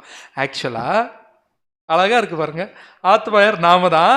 சொல்றாரு, நமக்கு நாமே சொல்லிப்போம்ல, என் முழு உள்ளத்தோட நான் என்ன பண்ண, இப்ப நானு ஸ்தோத்திரிக்கணும். அப்படின்னா என்ன அர்த்தம் அப்படின்னு பார்த்தோம்னா, இது ஒரு வசனம். சங்கீதத்தில் இருக்கக்கூடிய வசனத்தை மனப்பாடம் மாதிரி சொல்ல வேண்டிய அவசியம்லாம் இல்லை. தேவன் அப்படி சொல்லவும் இல்லை, அப்பேற்பட்ட பாரம்பரியமும் ஆதிகால சபையில இல்லை. அப்ப கிளியரா என்ன கண்டுபிடிச்சிட்டோம்? ஜெபம் எப்படி பண்ணக்கூடாதுன்னு கண்டுபிடிச்சிருந்தோம். ஆனா என்ன பண்ணிருந்திருக்கிறோம் இவ்வளோலா? அப்படிதான் பண்ணிருந்திருக்கிறோம். தெரியாம யாரிடம் பண்ண வேண்டும் அதே இவ்வளோ என்ன பண்ணிருந்திருக்கோம், தெரியாம மாத்தி பண்ணிருந்திருக்கோம். யாருடைய ஜெபத்தை தேவன் கேட்கறது இல்ல? சத்தியத்திற்கு செவியை விளக்கக்கூடியவர்கள்.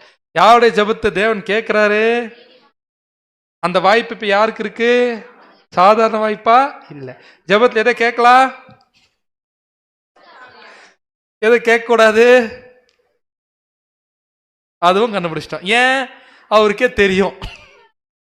அத என்ன பண்றவர்? அவரு கொடுத்துருவாரு. எப்படி ஜெபம் பண்ண வேண்டும், அதாவது எவ்வளவு நேரம் இல்ல, அவருக்கு பிரியமான கண்டென்ட் இருந்துச்சுன்னா, எங்க ஆண்டவர் போய் பண்ணார்ல, உண்மையா ஆண்டவர் மாதிரி கண்டென்ட் இருந்துச்சுன்னா என்ன பண்ணலாம், தப்பு இல்லை. ஸோ இப்ப தேவன் எதுல இருந்து நமக்கு தெளிவு கொடுத்திருக்காரு? ஜெபத்துல சத்தியத்தை அறிவீர்கள், சத்தியம் உங்களை விடுதலையாக்கும். ஸோ இதே மாதிரி அடுத்து முக்கியமான பாடத்துல அடுத்த வாரம் நம்ம என்ன பண்ணலாம் பார்க்கலாம். பொறுமையோட கேட்ட நம் அனைவரையும் தேவன் தாமே ஆசீர்வதிப்பாராக. ஆமென்.